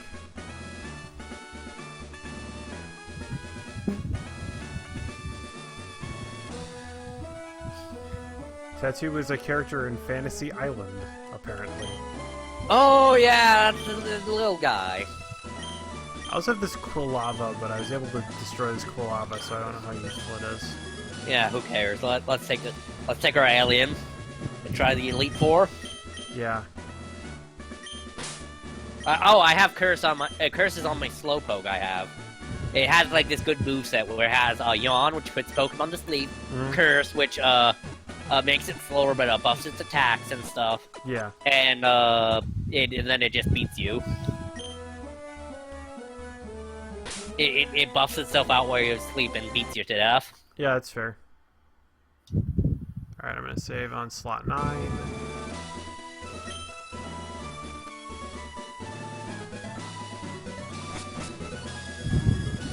Also, Pokemon, fucking Sun and Moon have some weird Pokedex entries. Like you do. Like the Drifloon's soul escaping from its body. At least the top child abduction thing was a known factor. Wait, what's the thing about contradictory? In Sun and Moon, there are contradictory Pokedex entries about Pokemon that either protects small Pokemon in its bubble or uses it to eat them, depending on which Pokemon version you have. By the way, Pokemon Sun and Moon have a neat way of doing the legendary at the end. Their title legendary is what a Pokemon evolves into, depending on what game you're in.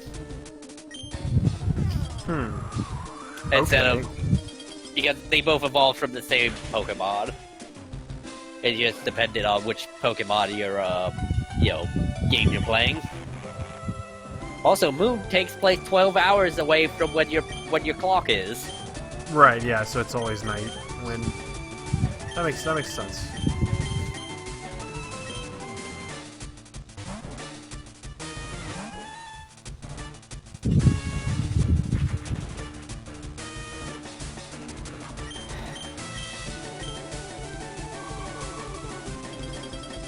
Also, they brought in Pokemon Snap for some reason.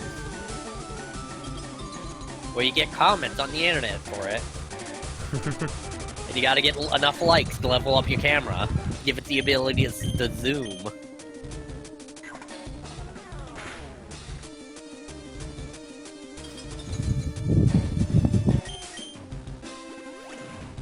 the f... God damn it. Who is that? It's Jigglypuff, viewed from above. Yep.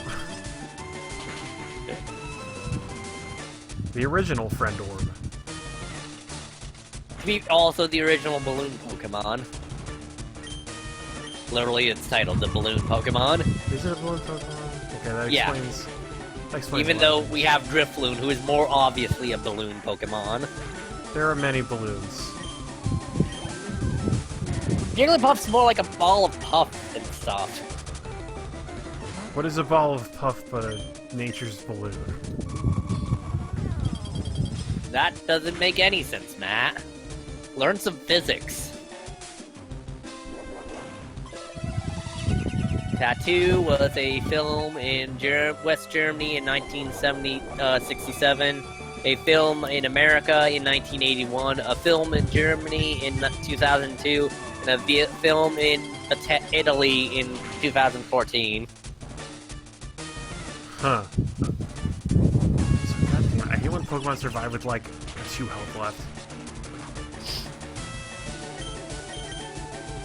Ah, shit, what? Oh, I gotta Tattoo's also a character in Prison Break. You see, the title in Season 2 they're out of prison, but the title so works when you realize society is a prison. Oh, oops, I thought this was a different Pokemon than it was. You chose the bad Pokemon. I mean, I got one with super effective moves, but he's not... He doesn't have a lot of them. You chose the bad Pokemon.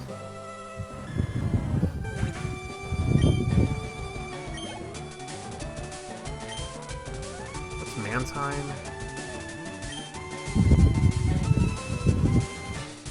I was gonna guess.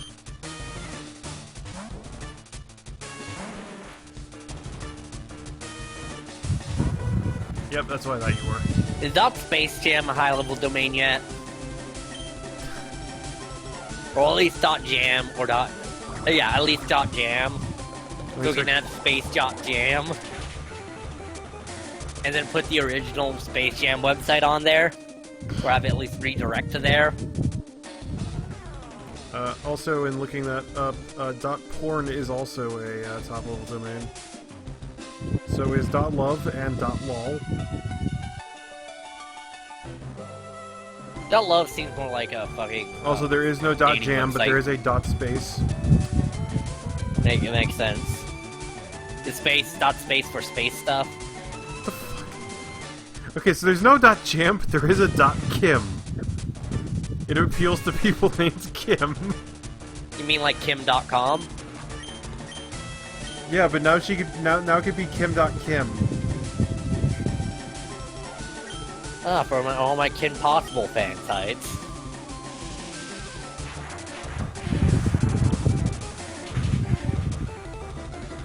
I remember cartoons in the oddies. That's what we're officially calling it now, right? The oddies? Yeah, or the aughts, or the 2000s, or whatever. People call it a lot of things. Turn of the century. I think, well, turn of the century is like 1900s. I think the 1890s are referred to as the gay 90s.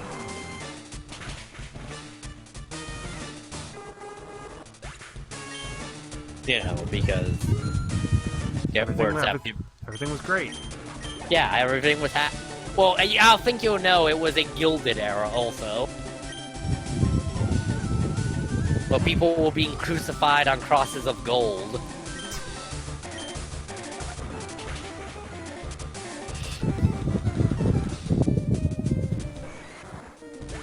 Can't wait for that point in the future where people honestly think we were being crucified on crosses of gold.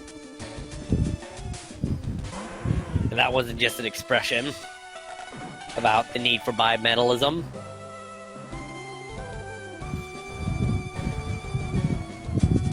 What? Oh no. Okay.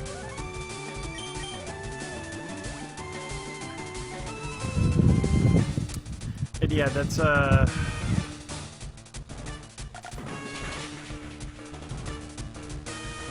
I'm trying to think about like historical facts that people have wrong now about like eras that are earlier than that. I know they're there, but I can't Some think Japanese of them. people think we attacked them first. Like that, and also that I think even the Prime Minister said, like, after like a bunch of like Nazi fucking graffiti was found somewhere, he's like, I don't understand it. We were on the Allies' side liberating Europe.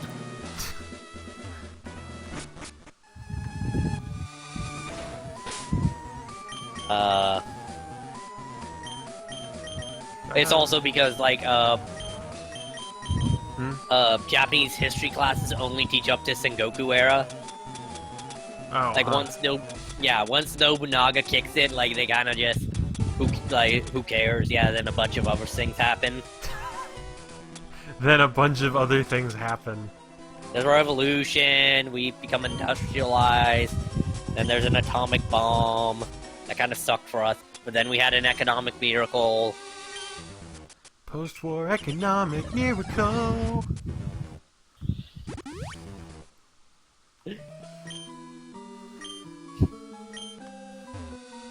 I like that that's like the first like long video that guy's done. Everything else he did, everything else he did was like Vine length. That's the same guy. That is, in fact, the same guy who did Feel Like a Piece of Garbage. Yeah. Oh Christ! This is the mill tank that doesn't die. Well, it's a mill tank. It's gonna roll out all over your face. Yeah, but it doesn't even have rollout. It's got Swift, which is doing a lot of damage. A lot more damage than I was expecting it to do. Not that much damage. For a move that kind of sucks against, and not... I guess it's stab, because it's normal.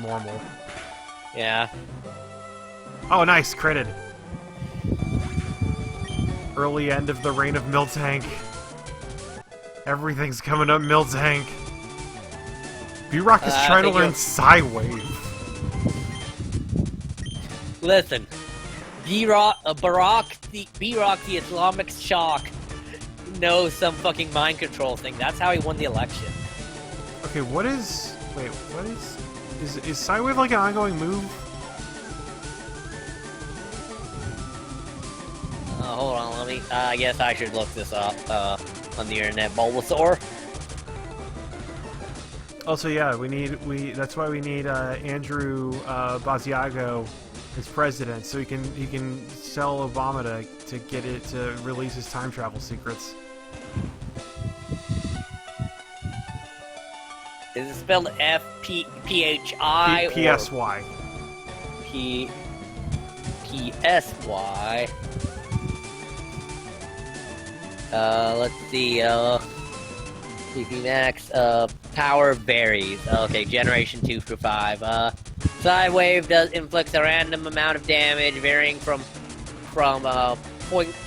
times half to times 1.5 user's level. Damage can be calculated using the following equation: X plus 0.5 times users, with X being a random jump number generated between 0 and 1. X plus 0.5 times user's level. So it does user's level damage, potentially more, potentially less. Okay. I haven't ever used Horn Drill. I'm considering replacing that, because that's Is that the insta-kill? Yeah. I guess if you're never going to use it, yeah. I mean, it's 30% accurate, which is the main and it's got 5 PP. I can replace that or Shockwave. Maybe Shockwave. Although Shockwave never misses. Alright, yeah, maybe Horn Girl then. I also it's only just now that I realized that Shockwave never misses.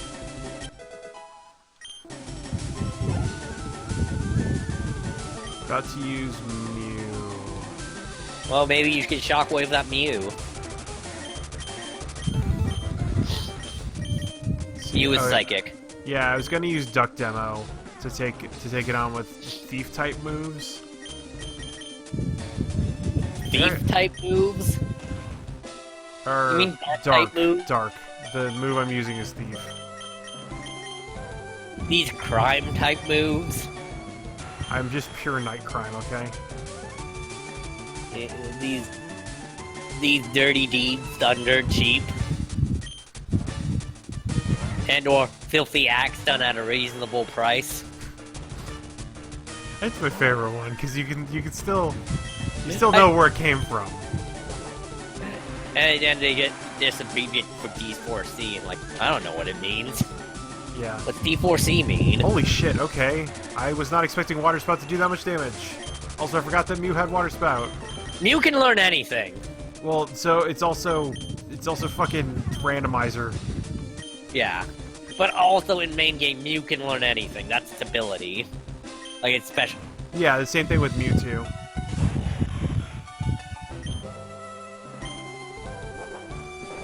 Are you strong against this? Kind of. Wow, holy shit, okay. I think Mew is gonna be the buster. Maybe we need to invest in, like, a ghost. Well, like, that's why I had Duck Dynasty before. You mean Duck Demo? Yeah, whatever. Please, do not accuse fucking Duck Demo of having controversial views.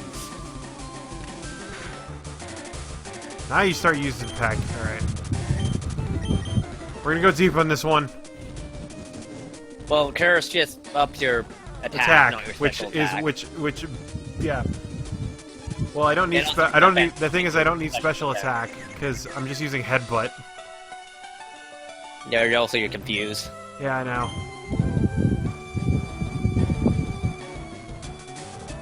Looks like the Mew has good AI.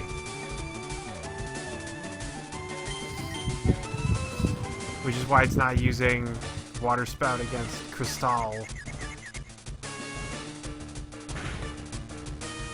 I didn't expect a Z in there, but... I mean, I'm all for Z. That's how you know that the Crystal is a hot guy.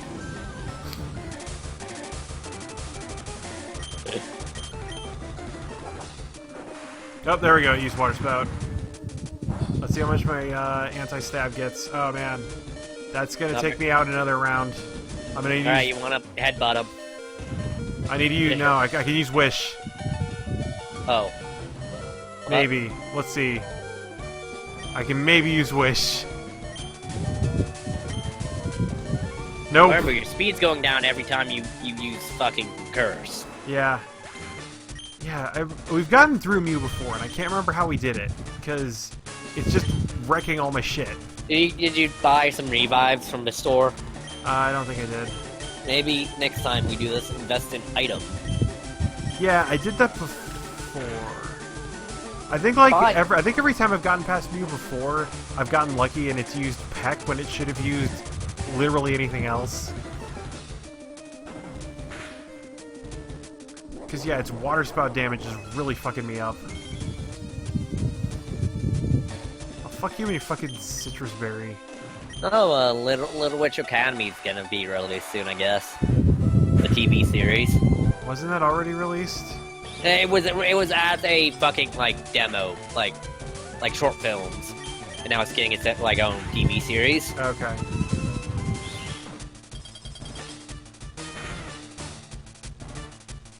Sending me messages. Okay. Alright, well, it turns out that fuck you, Veronica. Fuck you, Veronica. You know, the fucked up thing, I saw like a level in Sun and Moon, but like one of the first area trainers used the full hero on their Pokemon. I was like, what the fuck, dude? How do you even have that much? Like, I mean, to be fair, it was his only Pokemon, I think.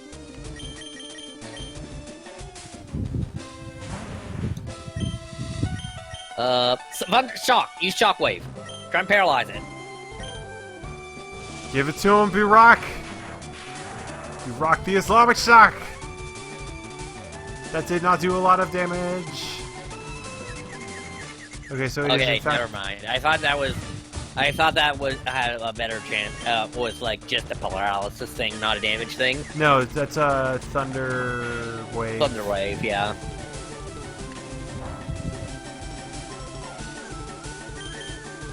Thunder! Thunder!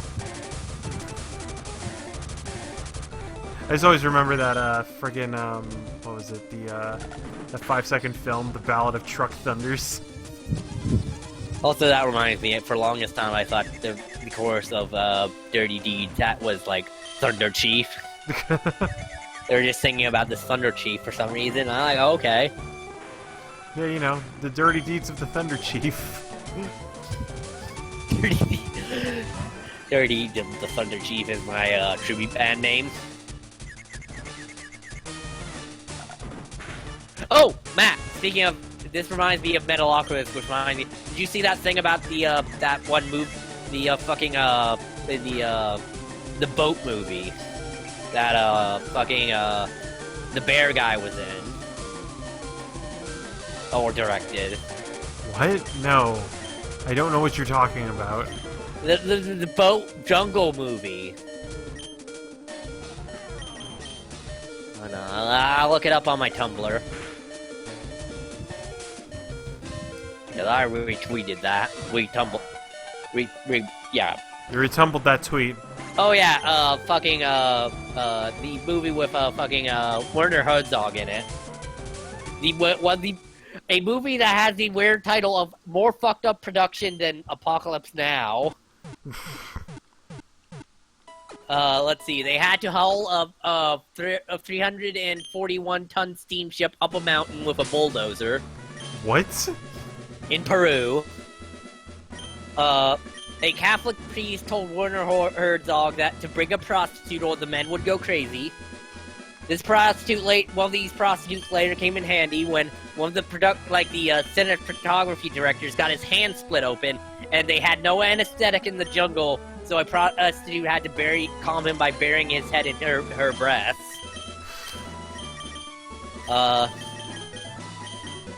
A Peruvian logger got bit by a deadly snake and had to cut his own foot off with a chainsaw, which Herzog said was a good decision because he lived. I guess? Let's see, one of the guys who, the guy who I think was, Klaus, Kinski was a major source of tension on set. He fought brilliantly with the crew and raged over trivial matters. The natives were upset by his behavior. Werner Herzog claimed that it went so far that one of the chieftains offered, in all seriousness, to murder Kinski for Herzog. God damn. At one point, they pissed off the local natives so much that they fucking threw all their gear into a canoe and kicked them out. Let's see, one time they got hit by a native scavenging raid, causing one guy to get hit with an arrow through the neck, but somehow lived. And another woman got hit in the gut. And Werner Herzog had to hold a flashlight for the doctor taking the arrow out of her, with the other hand spraying mosquito repellent to keep the insects that were flowing all over the blood. Holy shit. Like I said, more fucked up than Apocalypse Now, and that's saying something. Yeah, goddamn. That also reminds me of, just talking about all the fucking mosquitoes. I'm trying to remember what place this is, but I remember oh yeah, it's, If you ever want to why Werner Herzog is the way he is, this movie probably explains a lot. Yeah. God damn. It's also the basis for, as Tumblr Bros, the basis for an episode of Metalocalypse, where they drag a ship across a mountain.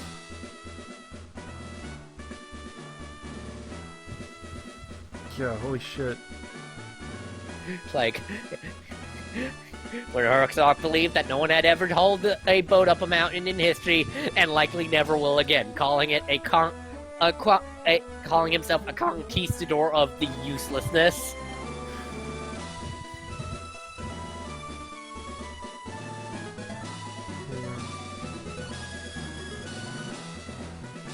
So I'm trying to look it up, but talking about mosquitoes, I remember there's an entry about, what is it? Shit, there was a river, I want to say, that was in Alaska. And I don't know why I'm saying Alaska, because it's cold. Well, Alaska's, the colder it gets, the bigger the mosquitoes get. I've been to Vermont. So, like, one of the things is, there's apparently, there is a river in Alaska where apparently it's infamous because one of the methods of execution for a while was to strip people naked and throw them into a boat and push them down the river without a paddle. And they would, I think during the spring, and they would either be exsanguinated from mosquito bites, or they would suffocate on mosquitoes. Yeah, I've heard Alaska. Like, literally, there were that many mosquitoes that you would not be able to breathe. It makes sense for. I've heard a lot of there are a lot of mosquitoes in Alaska for some reason. Mosquitoes just don't give a fuck. Yeah, apparently. There are hot mosquitoes and there are cold mosquitoes. I probably should have switched which Pokemon I was starting with, because I'm starting with a Pokemon that is not good against Cacnea. Well, let's see, I guess though the title for most fucked up production has to go to, the Twilight Zone movie. I don't know, why not Roar?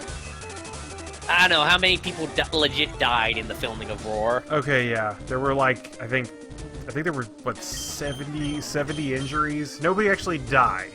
Yeah, whereas the helicopter full of people died in Twilight Zone movie. Yeah. Like...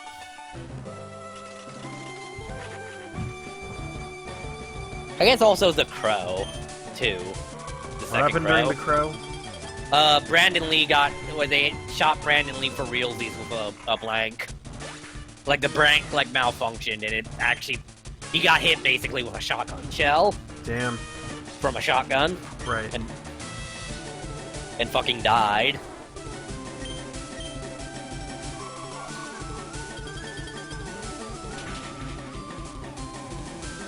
Right, and that's why, like... Oh, nice. Yeah, that's why guns are, like, way more modified now, so that if a gun, what is it? If stage guns are incapable of actually firing real bullets, apparently. Yeah, probably because of that incident. Yeah. I kind of wonder how that actually worked, because maybe they changed how blanks are made too. Yeah, I think before it was like the bullet casing, but just like a bunch of gunpowder, no actual bullet in it. Like it still had there was a cartridge. Duckton was trying to learn flamethrower. What can we get rid of? We really need. Let's see. The only one I want to get rid of is Cut, and I can't get rid of it. Maybe Bubble Bean. Compare it to Bubble Bean because we have all the water stuff. I think. 90 versus 90 versus 65. Yeah, let's get rid of Bubble Beam. Alright. I have to give it an item that boosts fire moves. What do you have? You have a thing for water moves now? Yeah. Alright. Well, you could have told me that, and I may have not suggested it. I've got Mantine. I'll also give items to your other Pokemon. Yeah, I probably should. I've got a few that can boost some abilities. I don't have many, though.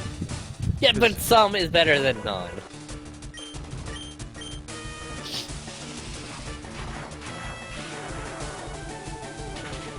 Also, Mantine is one of the rare Pokemon that actually has a stab move. Have you ever seen Zap? I've ever seen what? Zot, or as it's known in the Mystery Science Theater 3000 episode, the deadly creation of Dr. Z or something. No, I've not heard of that or seen it. It is an inspiration for Star Wars. Wrigley Greedo's design might be based off the costume. Huh. It's legendary bad movie. I mean, it was on his Mystery Science Theater 3000. That should tell you something. Right, yeah. Along with, yeah. Yeah, like, it was... like, this guy, German Nazi scientist, turns himself into a fish monster because... and then gets revenge on people who didn't believe in him, but also tries to find turn a female into a fish monster. So, you know... yeah, that's and also cool. spread his fish stuff so he can evolve more fish monsters. God, this reminded me of like this weird. And one point in the movie, there is a hippie guitar guy. They lead into a prison just because the director knew a hippie guitar guy, and that's also why the theme of the song is a hippie guitar song. Nice. Like, is in that movie because he knew a guy. Right. And like the Bean Heroes are a sheriff and his black son? There's this unexplained black character that follows the sheriff around. He might be just working for him. Mm-hmm. I think though in the there was a one of the like the first things you look up if you look up Doggy is like a very old Half in the Bag episode, Mm-hmm. and they just refers to that character as the sheriff's black son.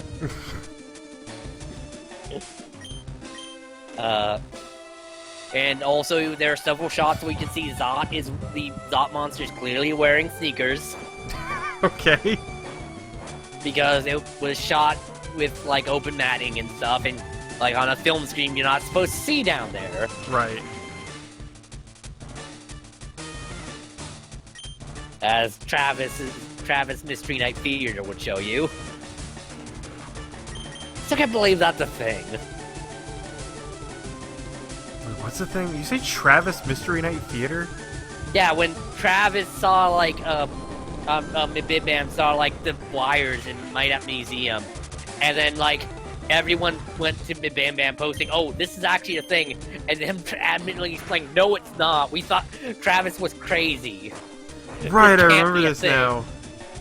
I remember that's the thing, when I was watching, I think, the behind the scenes for The Matrix, and they showed one of this, there's a scene from, I think, the lobby shootout, where it's normally letterboxed, but for the behind the scenes, they showed without the letterboxing, and you can see that they expected the letterboxing to be there, because when they zoom out, you see the wall end, and you can start seeing into, like, the rest of the studio.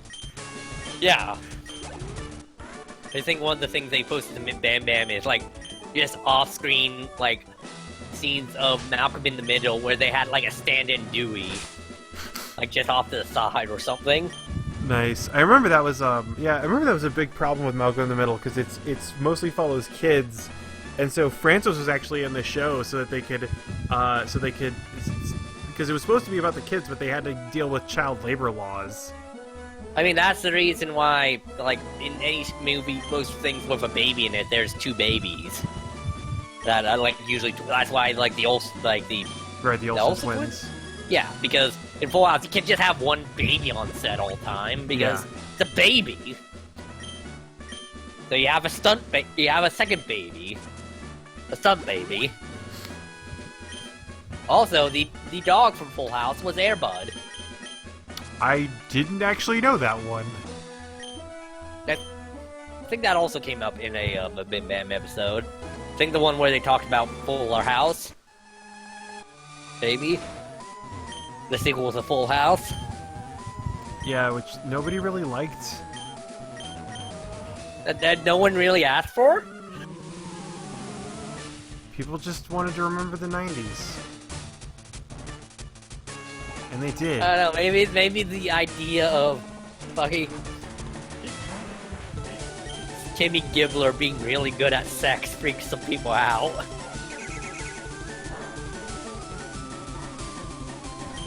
That was a plot point of that, according to the Bam Bam summary. That she, like, you know, wink wink nudge nudge, she fucking is a freak, y'all.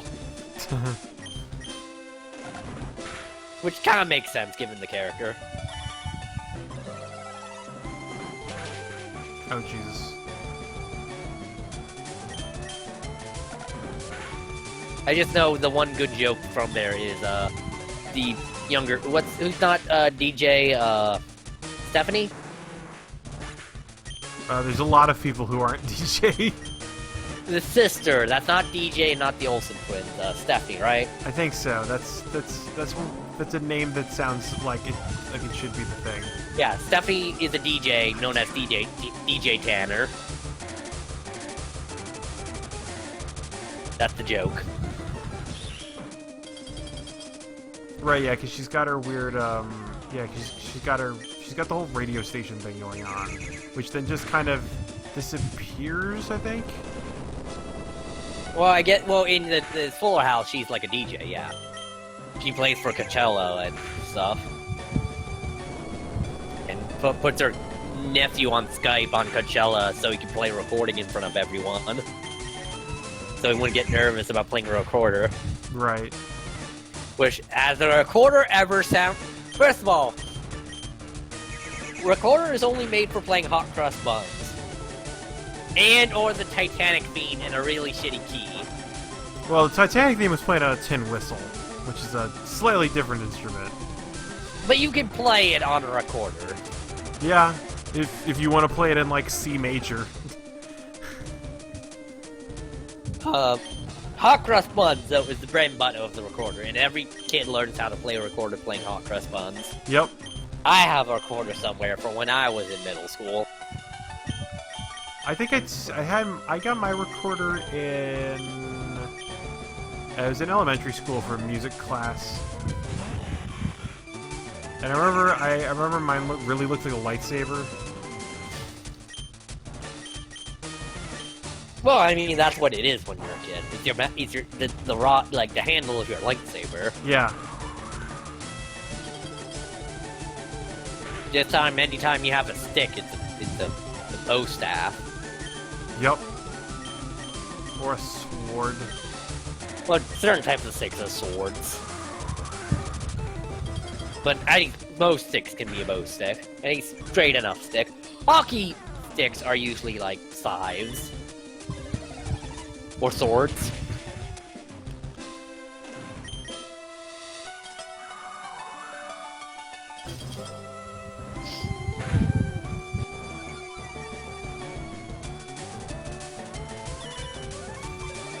Oh man, this time the milk tank's already being the busta. But I'm holding out longer. I got more Pokemon going into this fight than I had last time. You're a busto and we needed you the most. All you need to do was get on the damn train, CJ! You don't remember the seminal classic Grand Theft Auto, San Andreas? No, I only ever played GTA 4. I only played GTA 3 and 4, and I played on people's consoles who had Vice City. Nice. Oh, I had the Vice City spin-off for the PSP also.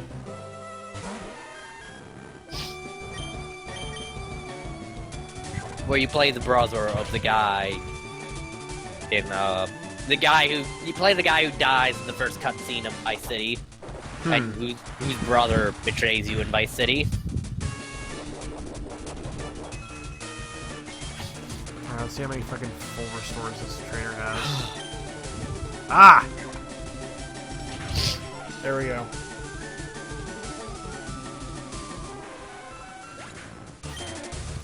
The dead Mew. About to use Combuskin. Use Jeff Jarrett with Surf. Is Combuskin what you call when you're like the alternate universe version of a explosive device? Wait, what? I was making an Upperkin joke. Oh, god damn it. Yeah, one thing I forgot existed until recently is Fictionkin. Is that different from Otherkin? It's a subset of Otherkin.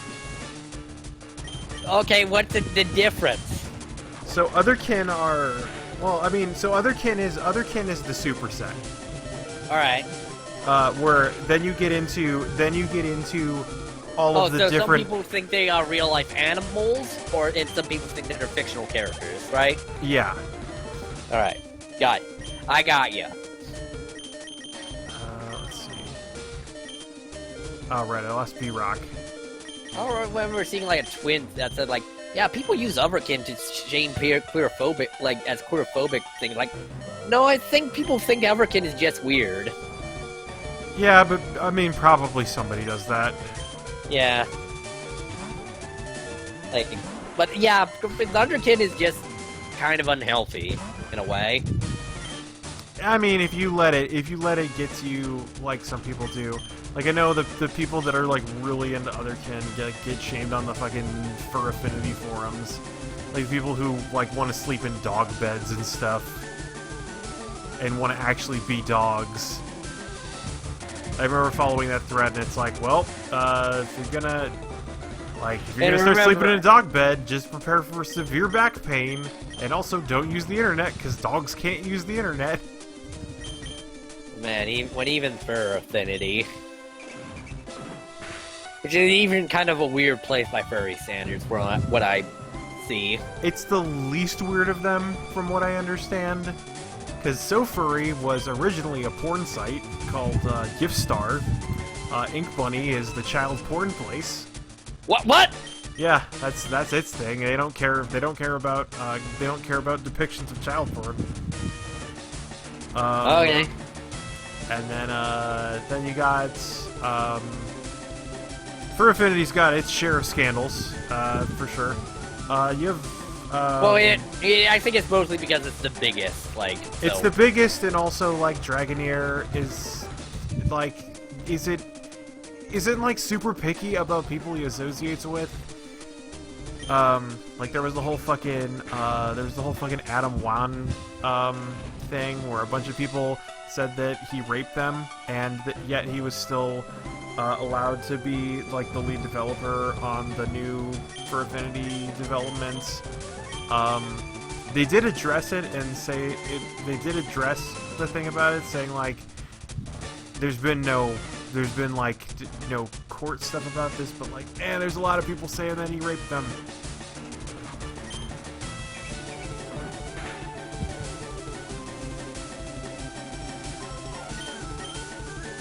What's the worst furry site? Man, I don't even know. There's a lot of them. So you're saying that the child porn one isn't, like, even... It might be. I don't know. Dude, you're asking me to go way down the rabbit hole here. The literal rabbit hole. You're asking me to climb and squelch my way deeper in that rabbit hole. Just get crushed by the innards of the rabbit hole. Like, the surface of the rabbit hole is more than anyone would dare to dream. Okay. Namazu might be able to take this guy on. Man, my Pokemon are in real bad shape right now. Yeah, well, you got healing items, right? I got healing items, so I might have to bust out a Hyper Potion. Yeah. Because I think an Arcanine Headbutt's probably gonna drop Namazu at this point. Okay. I did just use all my Super Potions. I need to pick up more of those, but I think Hyper Potions are probably just generally more efficient. Yeah. Also, you get, like... Also, in, the only... You get Great Balls and Ultra Balls real early, like, before you need them. Nice. For some reason. That's actually kind of nice, because remember when we were going through this game and getting fucking schooled because we had Pokeballs? But then again, probably some of that is because, like, we were, like... because of the probably some of that was the randomizer. Well, because yeah, because we're catching legendaries, which already have a very high catch rate. Yeah. Oh damn! I just one-shotted that Arcanine. Also, maybe you're not holding B and down enough. I was holding B and down constantly. It didn't help. I still occasionally hold down like B when I'm catching a Pokemon or A or something. All right. Well, now we're back to where we were because we've gotten to Agatha a few times, and that's usually where our run ends. Yeah, I think so. Have we beaten Bruno yet? Yeah, we just beat Bruno. Oh, okay. Bruno, Agatha. I think next. Well, I guess types don't matter. Next is, I think. Isn't it Agatha and then Lance? Yeah. Because that's the Elite Four, and then the rival, and fucking Yeah, well, Chaz. Motherfucking Chaz. Where are my antidotes? He kind of looks like a Chaz, even. Yeah, that's why I named him Chaz. Fucking Chaz. Alright, peace out, Blind. Thanks for sticking around our discussion of what furry site is the worst. I don't know why people watch this channel. Because of this. I think it's my personality. I think I'm drawing a lot. You notice how the Dark Cloud videos are sticking around like a consistent 60 views? I think I am a major draw to our organization. I need a promotion. I think it's. All right, I'll double your pay. Nice. I think it's the interplay between you and Max. Oh, also me and you. We have good we have good interplay because we know a lot of things Yeah. about weird shit. Also, I'm realizing I should probably buy Hyper Potions just because, or I should probably buy Super Potions because right now I can only heal my Pokemon 200 HP or not. So what Christmas movies are you watching this holiday season? Probably Christmas Story, because you gotta have that one. Die Hard? I mean, yeah. Or is that just played to death? I mean, yeah, I'm gonna go see the Die Hard musical. There's a how long has that been out? A couple of years. It's a stage production in Chicago. That sounds like a joke I've heard once. It's a stage production in Chicago. That show's called Yippee-Ki-Yay, Merry Christmas. I've been to it the last 2 years, and I'm gonna go see it again. Is it good? Oh yeah. No, it's terrible. That's why I keep seeing it. I mean, to be fair, that's how the producer, like... Oh. Also, that one guy that I think Chip Cheesem knows who made the, fucking, No, probably General Ironic, because he's more into theater. Who made, like, the Hamlet in space thing. Where the twist is it's there for long. Yeah, I haven't heard of this. It was on one of the Chip and Ironicus, like, specials where he talks about it. Like, it's really weird musical. That you can't tell if it's being ironic or not. Mm-hmm. Oh, I can't remember what Duskull is. What the fuck is Duskull? What's this type? Oh, are you gonna watch Santa's Sleigh? Starring Bill Goldberg. God, I forgot about Santa's Sleigh. I read the summary of that on fucking Super Dickory. I've read some of it too. I've read some about it too. Mostly the fact that it legit goes into classic Christmas claymation at some points. Yeah, when they go to the myth of Santa. Yeah. Where that. It's like guy's grandpa, who's an angel, has to beat Santa at a game of fucking curling. Yeah, and then Santa just throws him into a pit. Yeah. Well, it's also, because, like, Santa was Satan's son, but then that guy the angel tricked him into doing good for, like, 100 years.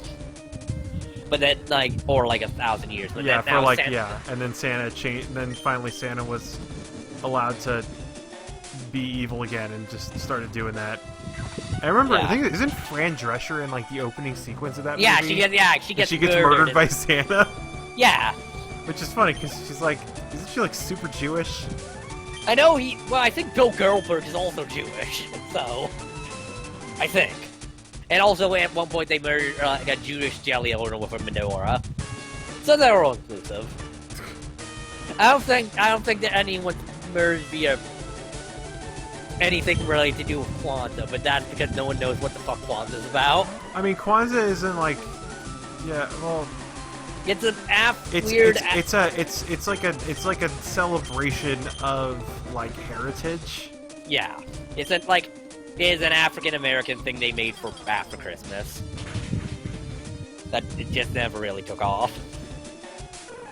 Yeah, because From what it doesn't have like the religious backing of, you know, it doesn't have the thousands of years of religious backing. Well, it wasn't based on an ancient Roman holiday and shit. Like Yeah. that also got some like religious stuff added to it. Yeah. Yeah, the big way to convert people's Christianity is to promise them they can celebrate old holidays. We just put a new coat of paint over them. Yep. Now we got Halloween. And, maybe Easter? Yeah, Easter was the fertility ritual. Yeah. And like, oh, well, we celebrate Jesus' birth in the winter and his death in the summer. Yeah. It should be probably reversed when you think about it. People don't die in the... Summer is the time of birth, and, like, spring is the time of birth, and winter is the time of... Well, I guess we were specifically celebrating his rebirth.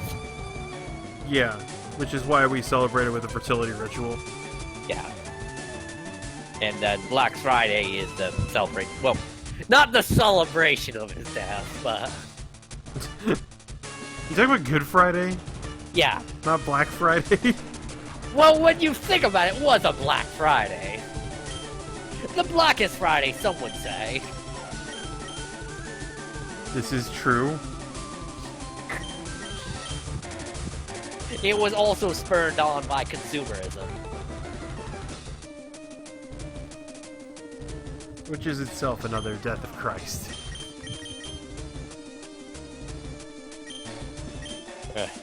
We might actually Jesus would probably wreck the shit out of every mega church. Yeah. Also, man, we might actually sweep Agatha here. Like, just take a sledgehammer. And then those, yeah. Oh, wow, okay. No, this is gonna be harder than I thought. Remember, fire can work on rock. Yeah, I mean, oh, I guess you got rid of... let's see. No, he's type flying. Rock is good against flying, I think. Yeah, but I don't have any rock moves. I only have ground moves. Oh, yeah, never mind. I have some ice moves, which will be neutral. Hold on, let me look up what's fire. I think fire might be weak to ground, but that's it. So, his weaknesses are water, rock, and electric. Oh, you have the shockwave. Yeah, but it did less damage than Psywave. Alright. Well, Psywave is randomized. It either does double or... Like, it either does, like, 45 times 1.5 or half of 45. Yeah. Oh, they just use... Oh, fucking... Of course it's got Citrus Berry. Ah! Fun fact, in the Pokemon trading card game, Poison and Psychic are the same type. Right, yeah. It used to be Poison, Grass and Poison were the same type, but... Yeah, there's just never been poison cards. They've always, it's always been rolled. Because you don't want to overspecial. It's like if Magic had forests, but also like it's like if Magic had like green mana, but also orange mana, which you get from the tropical forests. Right. Also, of course, you use fucking Full Restore. That's fine. I'll just use my own bullshit items. Oh, have you gone on to the arcade Discord channel yet? I haven't. All right, maybe do that like sometime. Is there just like? Can you just like search it? I think it's like on the there's a thing you can click on like the sign up thing that will send you to it. Okay. Like there are currently like hundreds of people on it, so you might want to turn it on to like no notifications from Yeah, it. I'll just set it to mute, like I do Yeah. for the fucking Sylph Road and Wait, so are you dealing drugs, Matt? no, not the Silk Road, the Sylph Road. The fucking. Are you dealing Pokemon drugs? Yes. But no, Sylph Road was like the crazy, like fucking hardcore esports Pokemon Go thing where they've data mined all the shit and figured out what the best moves are and the best way to capture gyms and stuff, and I was following that. I'm still subscribed to that subreddit. I just never check it anymore because I don't really give a shit because like the whole Pokemon Go battle system is so fucked. There's no point actually fighting. I just hope they release Generation 2 in it. Yeah, hopefully at some point they will. Yeah, maybe like next, like around the 1-year anniversary. Yeah. Because, you know, that's all you need is just more Pokemon. People don't play this for its mechanics. People play it because they like catching Pokemon. I mean, some people play it for its mechanics, like pretty hardcore. Well, But- some people read Playboy for its article. And I guess most people nowadays. God because damn they it! took How many out the- full restores does she have? Because they took out all the nudity in Playboy. Because it turns out, you know, the internet's just gonna beat you in that respect every day. Can't beat the internet, man. It's got everything. Like, so, you know, might as well make it so you can at least get it on news shit. Yeah, I like seeing the that's one of the things in the Library of Congress is a Braille edition of Playboy. The Braille thing strategically placed. I mean, there's no pictures because it's the Braille version. So does it have a Braille? It has an embossed cover that has like the Playboy bunny on it, and it says Playboy, and then it's all just Braille stamps. Can I touch a Braille nipple in it? I don't think so. And what's the fucking point? Way to fucking... Once again, the blind are getting lowballed again.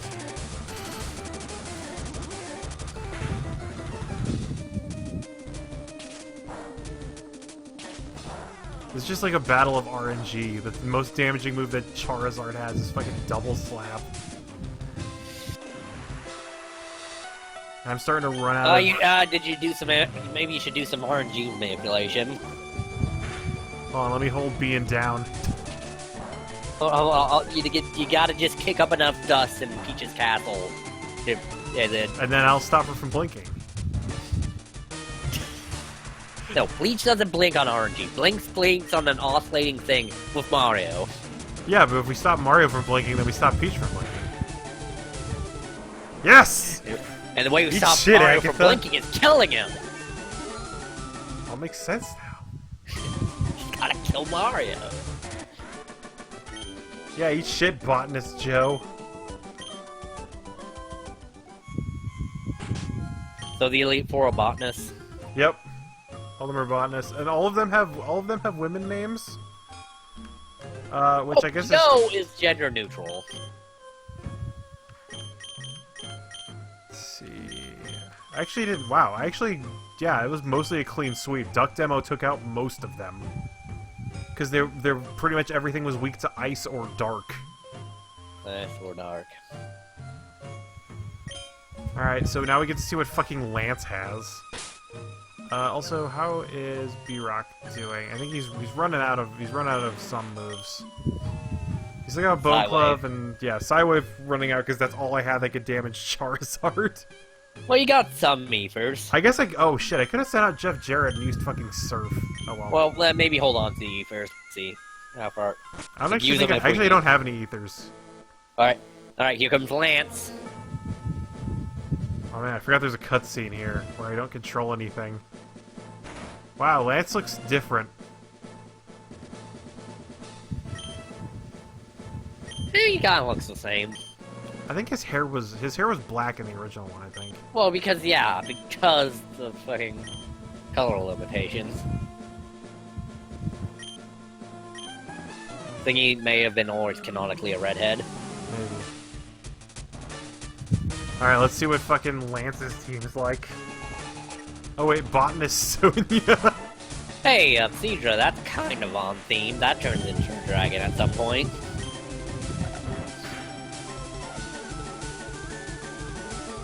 Oh no, fucking Seismic Toss. Ah, it's fighting moves. Oh wait, it's not a fighting move. What is... hold on.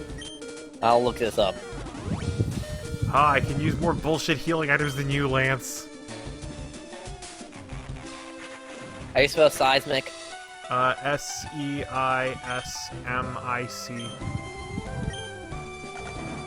I really thought Seismic Toss was a fighting move. Let's see, it is a fighting move.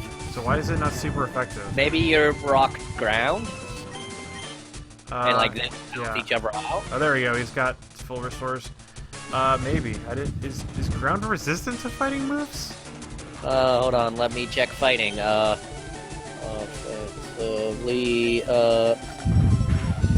Let's see.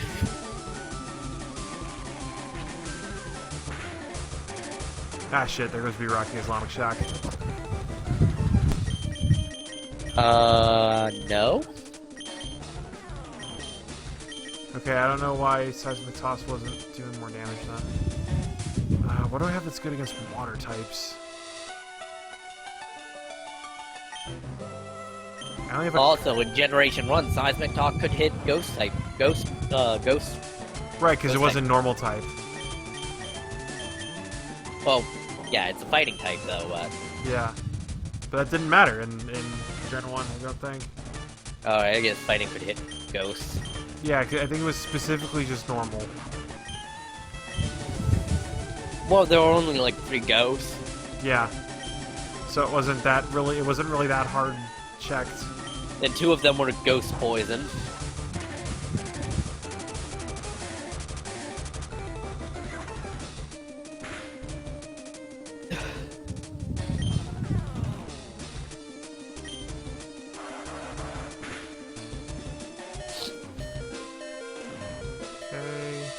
Oh, I'm full of flip today.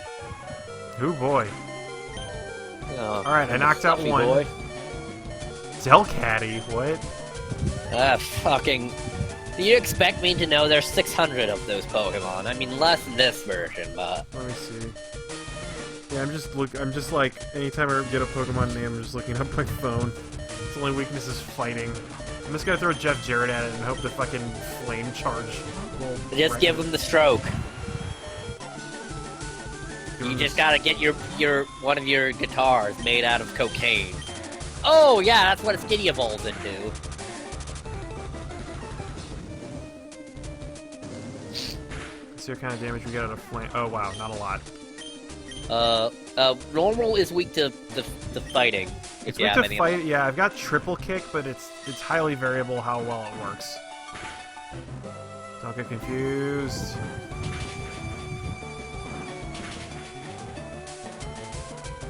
Wow, triple kick only hit twice.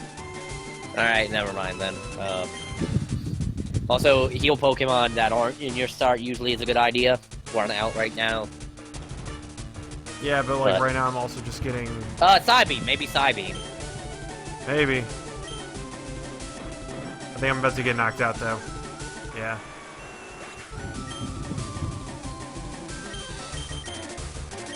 Let's see, what creature knows fighting moves? I think I only had one. It was that. Hold on, let me see what's also normal weakness to. Normal. Let's see. Like, normal doesn't have a lot of weaknesses. That's kind of its strength. Yeah. I could bust out Namazu and just keep digging around it. Yeah, maybe, yeah, dig.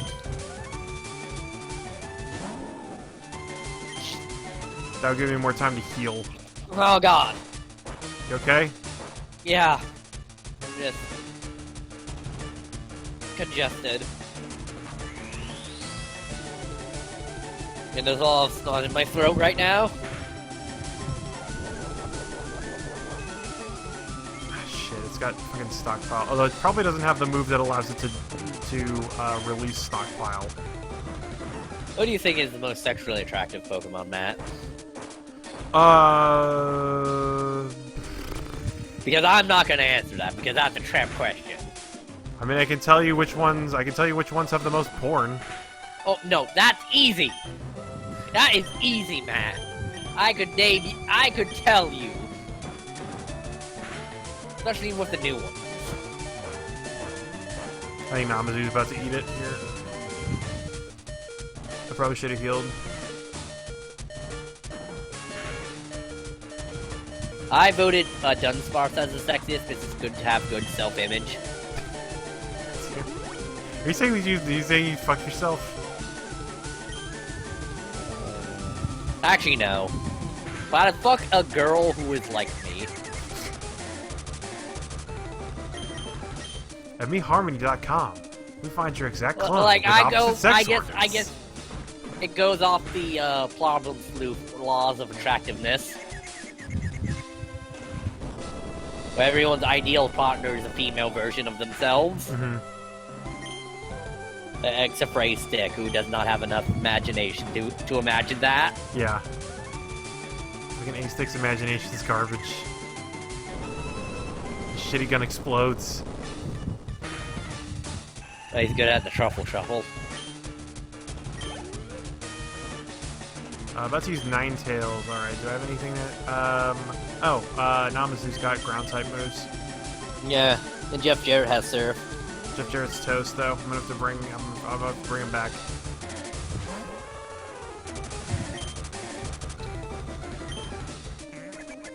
Oh, another quality of life thing I think that was introduced in maybe, like, Black and White was the ability when you catch Pokemon, you still get experience. Yeah, that's what you were talking about before. Yeah. Alright, he's probably gonna bust out full restore, because he probably has a million of those. Ha! You can't taunt me again, bitch! You want some of this, bitch? Alright, there we go. Matt, language. There are children watching this stream.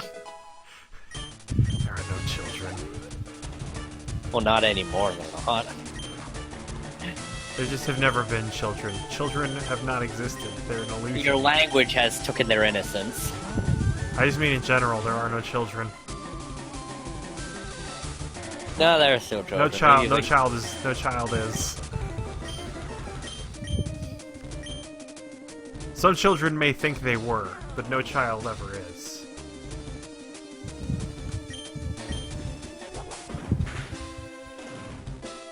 Old child's left behind. Alright, curse. What was that about? Because I always just heard it was, like, kind of shit. The No Child...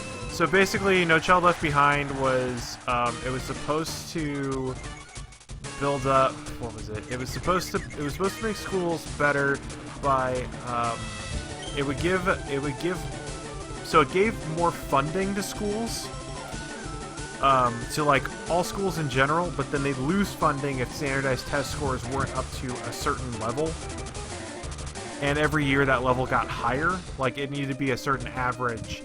And the way my mom, who worked in education for 40 years, described it is like, basically like, it's like if a track and field team got a bunch of, it's like if everybody had to be on track and field, and the first year everybody had to run a 10-minute mile, and the next year they had to run a 9-minute mile, an 8-minute mile, 7-minute mile, 6-minute mile, and this includes the children who are like in wheelchairs.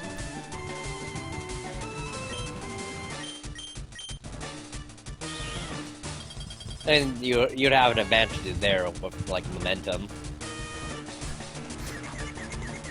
If you, like, had an electronic wheelchair, and you just, like, braced it out. But yeah, that was one of the things about No Child Left Behind. That's why cyborgs can't be in the Olympics. Because they got the special legs. Yeah, special robotic legs that are better than our human legs. And that's just buying your way to victory. You know, there are people, there are like transhumanists that are already like talking about that, like with the advancement of like prosthetic arms, like what happens when they're consistently better, and like people just start chopping off their arms to get prosthetics or something. I think that was like a plot point in Deus Ex, the Human Revolution. Yeah. Like when like the robotics guys, like, yeah, everyone's just like nothing's gonna be special about an athlete because you can just get a fucking cyborg arm. Yeah. Like, and then the other criticism is, yeah, it's just the rich people are gonna have this. Yeah. Poor people don't get transhumanism. Yeah, and it's that. Yeah, that's the other part of it as well. Holy shit! Come on, stop missing. Like it's really the fucking the oppressors are gonna be the guys who are rich as fuck and have all the robot parts. Yeah. Though there are gonna be some neo-conservative reactionists who are immediately gonna think that and take out the robots before it becomes a problem. Wow, Luster per. Okay, no wonder Luster per only has 5 PP.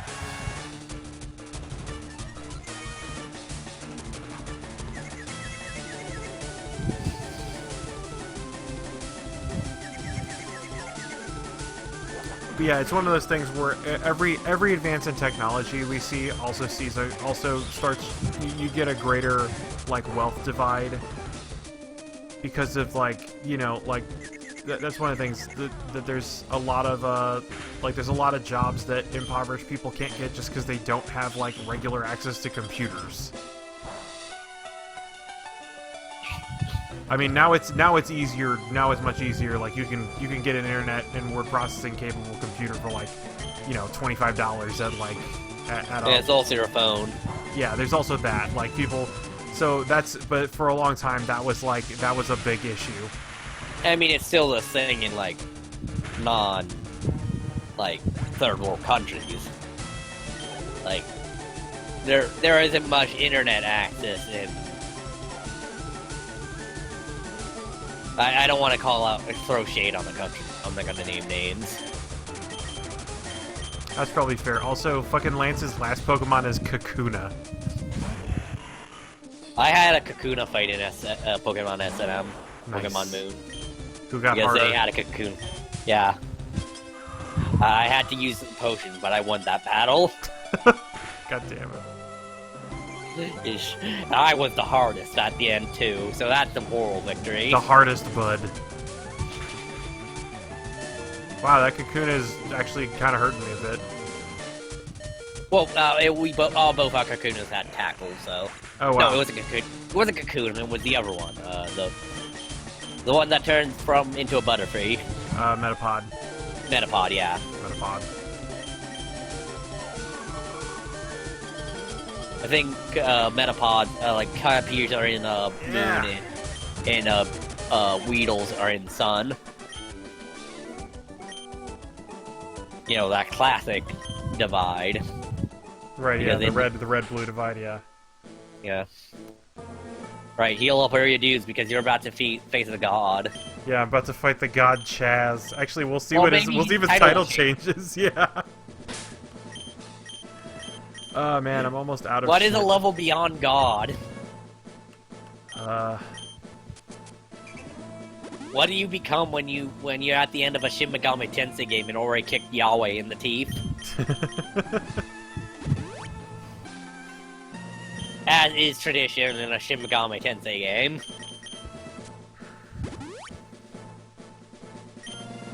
Let's see, how many... You work for Lucifer, who is different from Satan.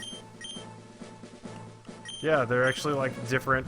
They're actually different demons. Yeah, because technically, biologically, they are different people.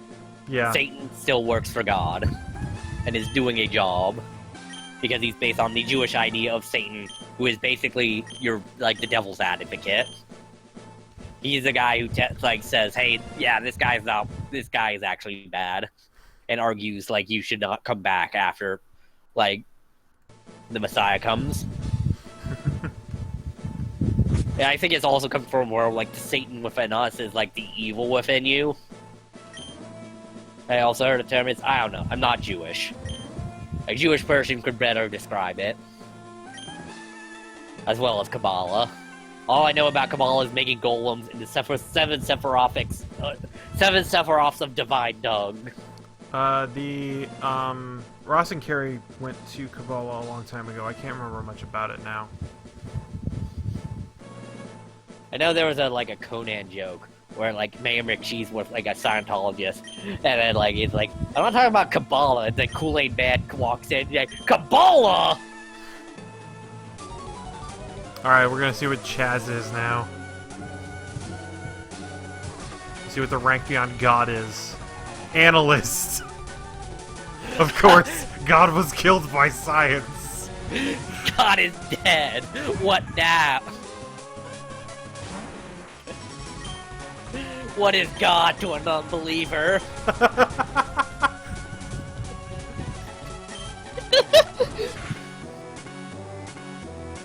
Oh fuck, it has an actual move that is strong. It's got a stab move. Nah, fuck. We gotta, what thing will best give us the ability to show him a banana? Wait, what? That's the proof that evolution is fake, bananas. If evolution is real, why bananas? Huh, Matt? I thought the eye was the reason that evolution wasn't real. Yes, for smart people, yes. Smarter people. But for, but a banana is perfectly made to fit in your hand and be peeled. Clearly, this is sign that there is a creator. And that this banana was intelligently designed for us to consume.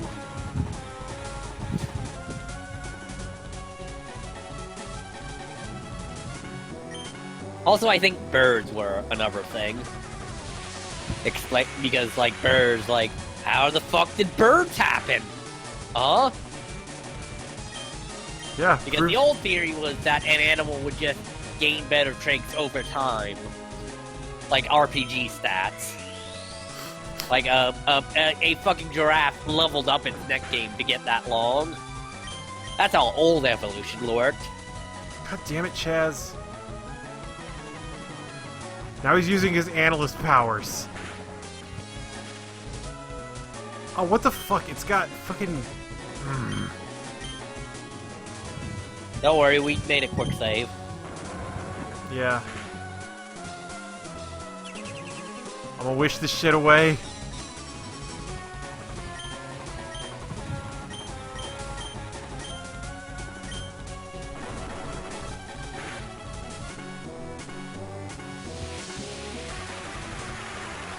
He's gonna bust out a ghost type Pokemon. I'm gonna be very angry that I've used up all my psychic moves.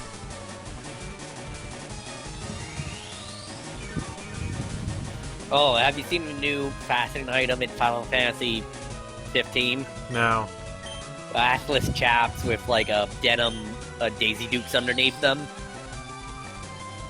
No, camo assless chaps with Daisy Dukes underneath them. Alright, I'm on board. No, not short shorts. Denim short shorts.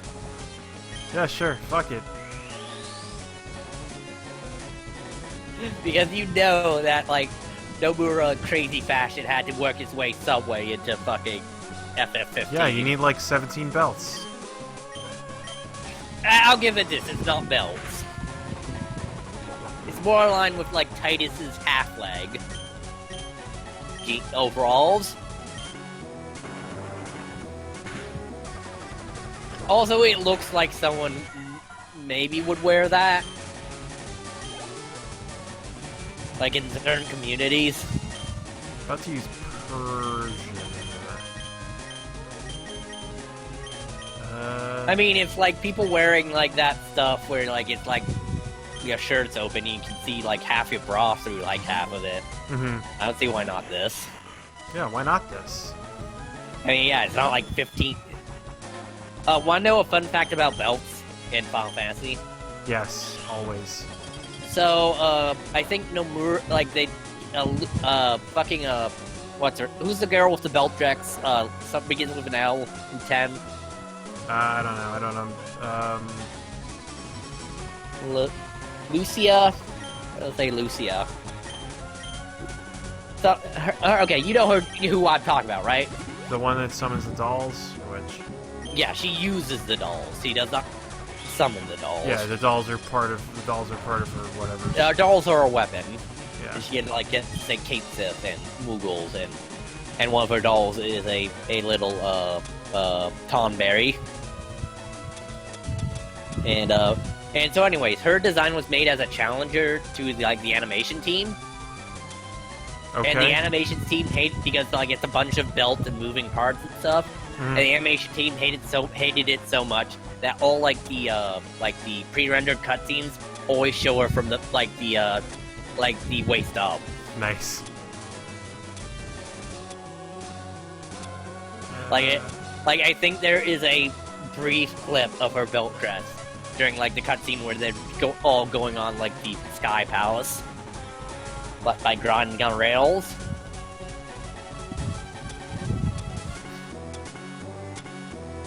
That's pretty good. Also, I totally forgot I had 3 rare candies. I should have used this. Oh, this is a good glitch. What's up? Alright, they're driving around in a car, then suddenly Noctis is 500 meters from the car and falling into the ocean. For no reason. Cool. Now standing on the... I don't know where he is. He just fell into a place. Yeah, good job, Noctis.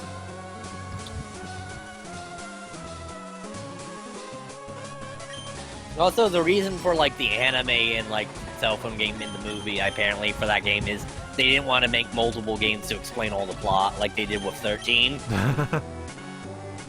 That's probably fair.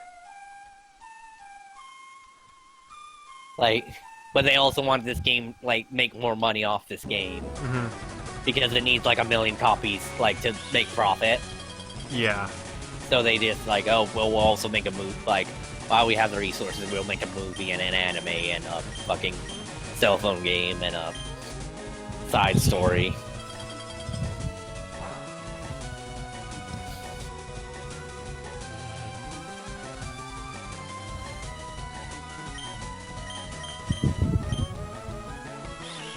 Though, put aside support to it being an okay game, a decent game, a good game even, in fact. Mm-hmm. Yeah, that's what I've heard. Is people have been talking pretty good about it. It's better than 13 and Vanilla 14. Not like post Realm Reborn 14. That is one of the better MMOs out there. Which is surprising, because original 14 was the worst Final Fantasy, objectively. Because... About 12? Or what, was it 12 or 11 was 12 was the one in Tactics Advanced World, right? It was in, Tactics, it was Ivalice. Tactics Advanced, and, Vagrant Story. That's awesome. Yeah, 11 was just an MMO, but it wasn't particularly negatively panned at the time. I guess it was just kind of generic. It was, an option to fucking World of Warcraft at the time, because it came out around the same time as World of Warcraft. And it was, the only MMO you could get on console, so that was a thing. And then, Final Fantasy 14 on launch was fucking a mess. So anyways, your button presses were it went off based off the server time of what you were doing instead of what you were doing locally. So there was a noticeable delay for everything. Yeah, that's bad. Holy shit. They had to fucking get Bahamut to come out the moon and nuke the setting so they could reboot it. God damn. Which is how that happened. How Final Fantasy Realm Reborn happened is the characters who were passed over from the old game were there was a big battle between the Empire and the kingdoms and the alliance of good guys, and then a Bahamut fucking comes out of the moon and destroys anything, and you're spirited away at the last minute during the final battle. And then, like, it happens, like, 5 years after everything blows up and things are getting repaired again. So it's technically post-apocalyptic. Wow.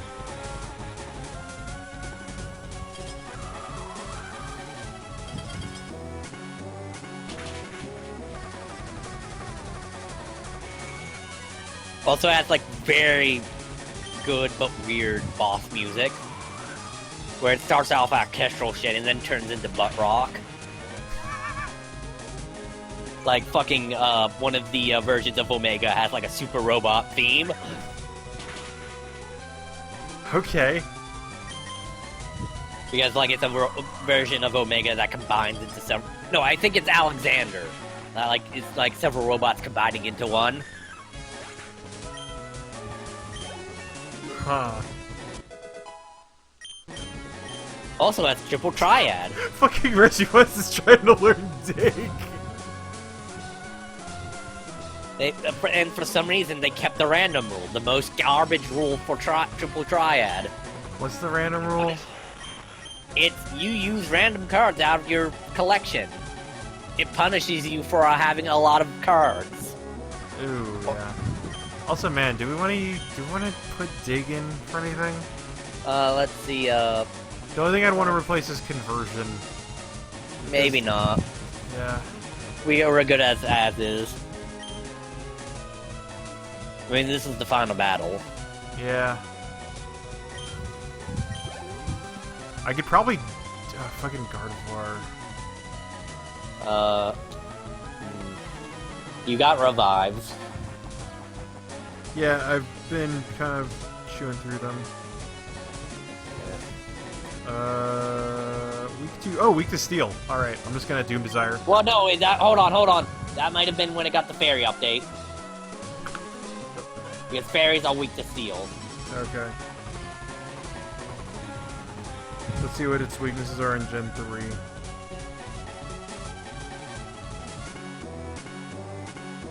Insect, bug moves are, psychic weak. Because bugs don't have the right brain power to use psychic kinesis on them. They don't have minds like we do.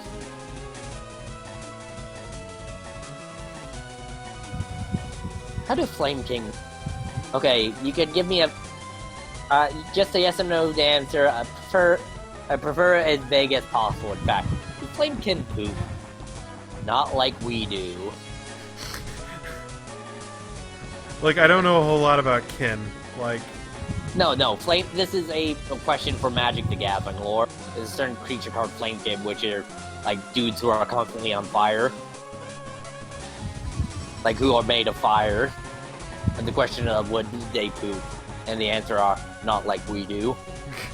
God.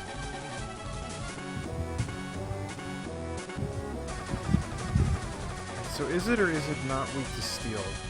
I can't find it on both. If a Psychic... Hold on, let me see. If Psychic is not weak to steel, it is not weak to steel. Right. Shit. I have some moves that are strong against Psychic. Yeah, because Gardevoir's type is Psychic Fairy, I think. Okay, I'm gonna use some Dark type moves then. Yeah. Use the power of darkness. The power of love. I just need to hope I go first. Yes. And I hope this does enough. No. Now I hope it doesn't do as much. Okay, cool. It used a shitty move. It used to continue. You're trapped in the vortex!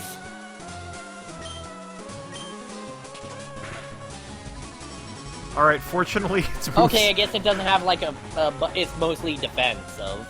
It looks like it, yeah, it looks like it's got kind of a garbage moveset. No, also garbage stats probably too. I think this Gardevoir is just Garbo. No, that's Garbodor. Point.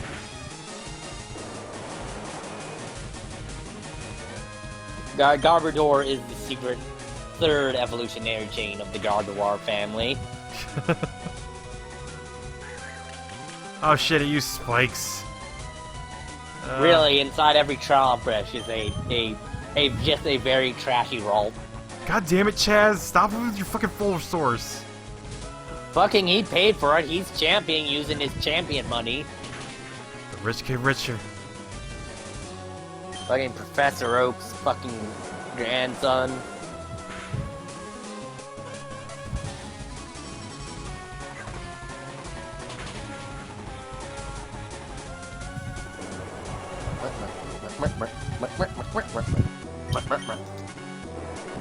Also, on the arcade bit, I've also begun following SA Smite.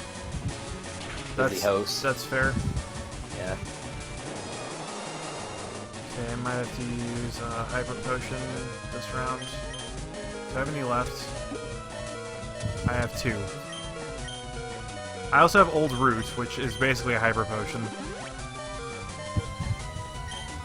Ha! I can also do bullshit.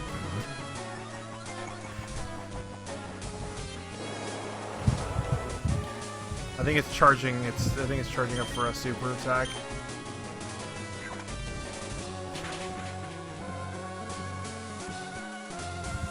Use Skull Bash! Oh no! Okay, fortunately its stats are terrible. Except for HP and defense, which it has in droves. Also, one of the newest challenges they added to Arcade Pit is called Chest Your Smite. Where you have to do a challenge versus Smite, who has done all the challenges and prerequisites to being challenges. Oh wow! You can have the option of giving him a handicap for less points, or taking the handicap for more points. I don't know. I've seen a lot of gamblers. That's not a smart call. Have you been going through the YouTube channel? Yeah, slowly. I recently got out of the beta. Oh, yeah. Wow, okay, that was fast. Right. Oh, but fuck, why am I, no, wait, shit, I don't have any... What is this? Yeah, another one is, battle drop, Battle drawbridge? Yeah, drawbridge royale or something, where both people draw at the same time and you can use either one's pictures to guess. God.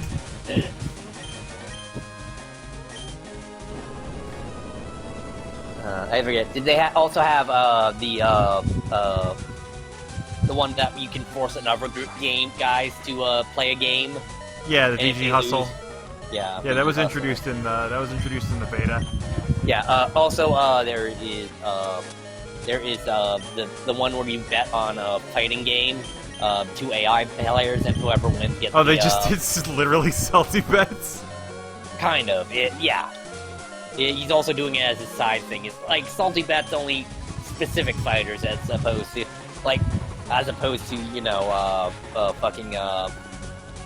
Mugen. Well, which is every fighter. Yes, yeah. Yeah, that's what salty bet is. Yeah, I know what salty bet is. Always bet on waifu. Always bet on DBZ, always bet on anime. I thought you didn't bet on DBZ because they had to waste a bunch of time charging. I think that's the joke. God damn it, Chaz! I'm gonna start busting. I guess I can start busting. Well, the joke is they're either really hella broke or they're really bad. Yeah. Like.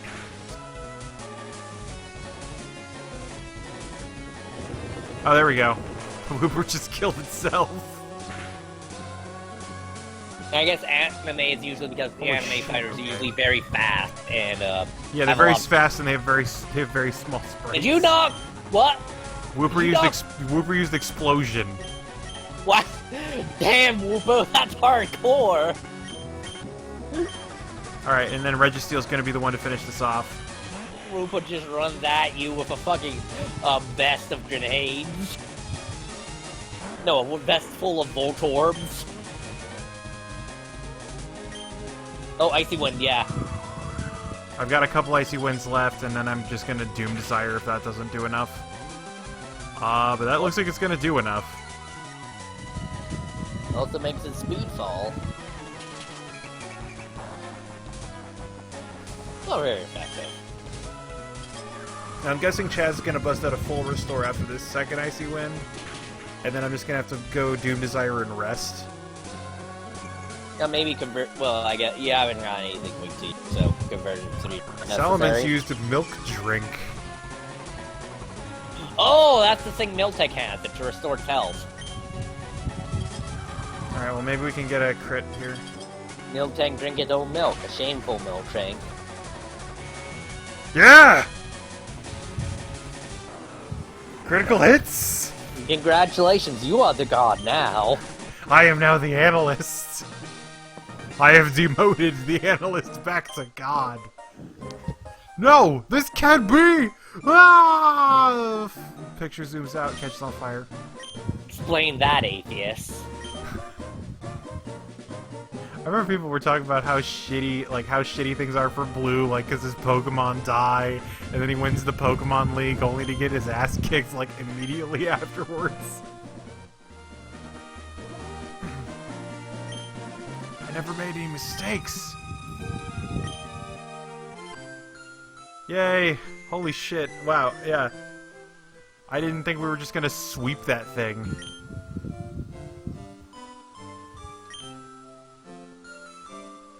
I did not leave with Bulbasaur. There was nary a Bulbasaur in this game, Oak. That's it, Oak's getting old.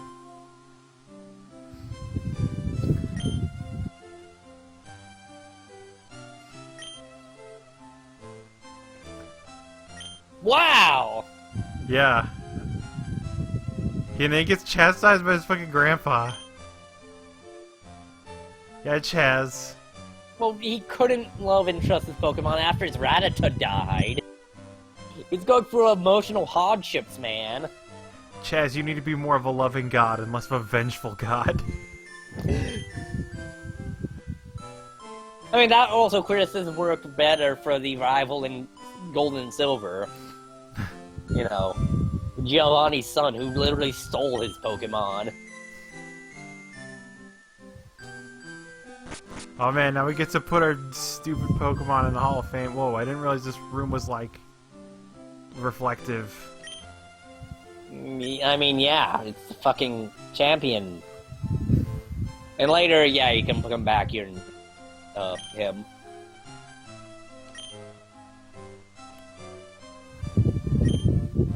Yeah, I know that, I know you could fight Oak if you used the cheats, if you used the Game Shark. No, I'm not in this game, I mean Gary. Okay. Yeah, you can, well, because you can always fight the Elite Four over and over again.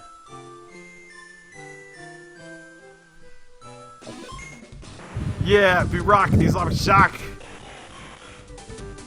Number one. Fucking Reggie Watts, for fucking Duck Demo, Jeff Jarrett, Namazu, and that random ass Starmie I found in a cave.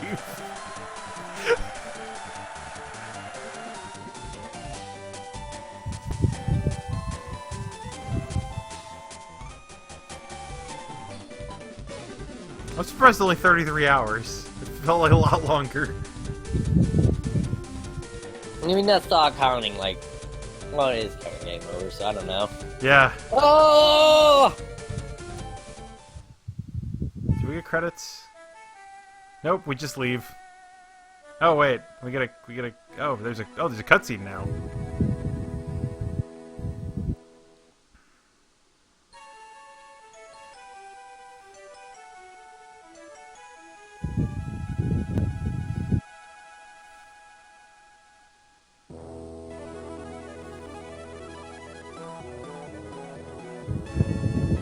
Yeah! Woo. Thanks everybody for watching. There's nobody in the stream right now, but somebody's probably watched this. Somebody's probably watched the entire archive on YouTube. I don't know who you are, but thanks. Like, comment, and subscribe, and watch our streams live. Yeah, like, comment, subscribe. Twitch.tv/SpaceCow2455 is me. Yeah. Sign up for our Groupons. Sign up for our Groupons. You can find me on Grindr. Can you really? Probably not. I don't have the app, so if you can find me, that's troubling. Oh, that's a new episode of SVU. Someone got their identity stolen on Grindr. That's a new episode of fucking Black Mirror. So please, no, it would be like a fucking. It would be something else other than. It's people on Grindr suddenly start having bees drill into their heads or something. That was already an episode. I'm just saying that's the thing. That's the thing. That's the vein it would go in. The thick ruby vein.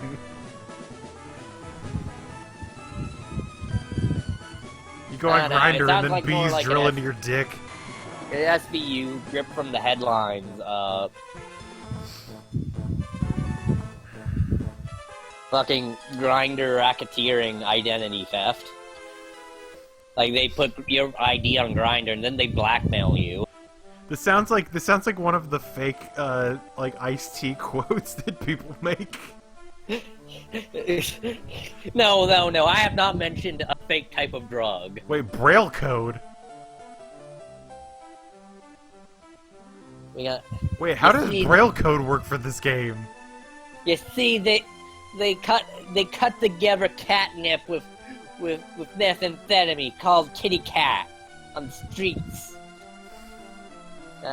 That's my it's a terrible mixture of cocaine and kid litter. The kids are calling it Brown Christmas. But no, for real, I just saw that there's credits in this game for Braille. How the fuck does that work? I don't know. Were there special GBAs made for the blind? I don't fucking know. I know that Pokemon was popular among blind kids for some reason. I don't know how, because I don't know how they'd play it. Maybe it was like the card game. No, like I've like that was one of the things in this like history of video games thing. Like they started with this kid who was blind and played Pokemon, and it was like because they didn't need to see the game, they fucking held their Game Boy backwards. Well, how did they win the game? They don't know what things are. I don't know, but they knew what all the Pokemon were. They could tell that from the cries, at least. There we go, another Braille code check. Maybe, like, they put at least guides to Pokemon in Braille? Like, maybe? Like, I don't know. Here's all the moves it can learn. I don't know. I'm gonna need to read how Pokemon works in Braille. Like, maybe there's... The end. The end. Thanks I gotta say, a little bit less grandiose than Final Fantasy V's ending. A little bit, yeah. It didn't have a 25-minute cutscene. No, also didn't have, like, the end spinning around in fucking Mode 7. Oh, yeah. Well, they didn't have... The GBA didn't have the super effects chip. That all had to be done in ARM emulation. The game version of Final Fantasy V you played was on the GBA, Matt! You were full of shit! Oh, yeah, I forgot. I didn't play the Super Nintendo version. Yeah, you played the good version on the fucking the GBA re-release.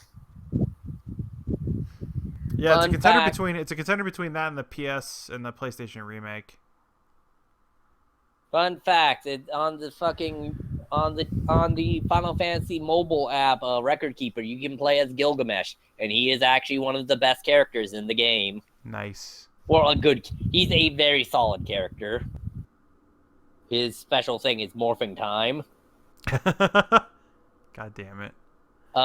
You can also play as Ferris, and their special thing is summoning Sildra, and then shooting an arrow out of Sildra's blast.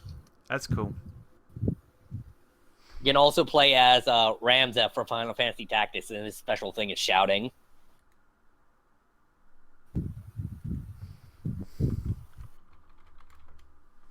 You can also play as Jekt, and his final thing is turning into Sin.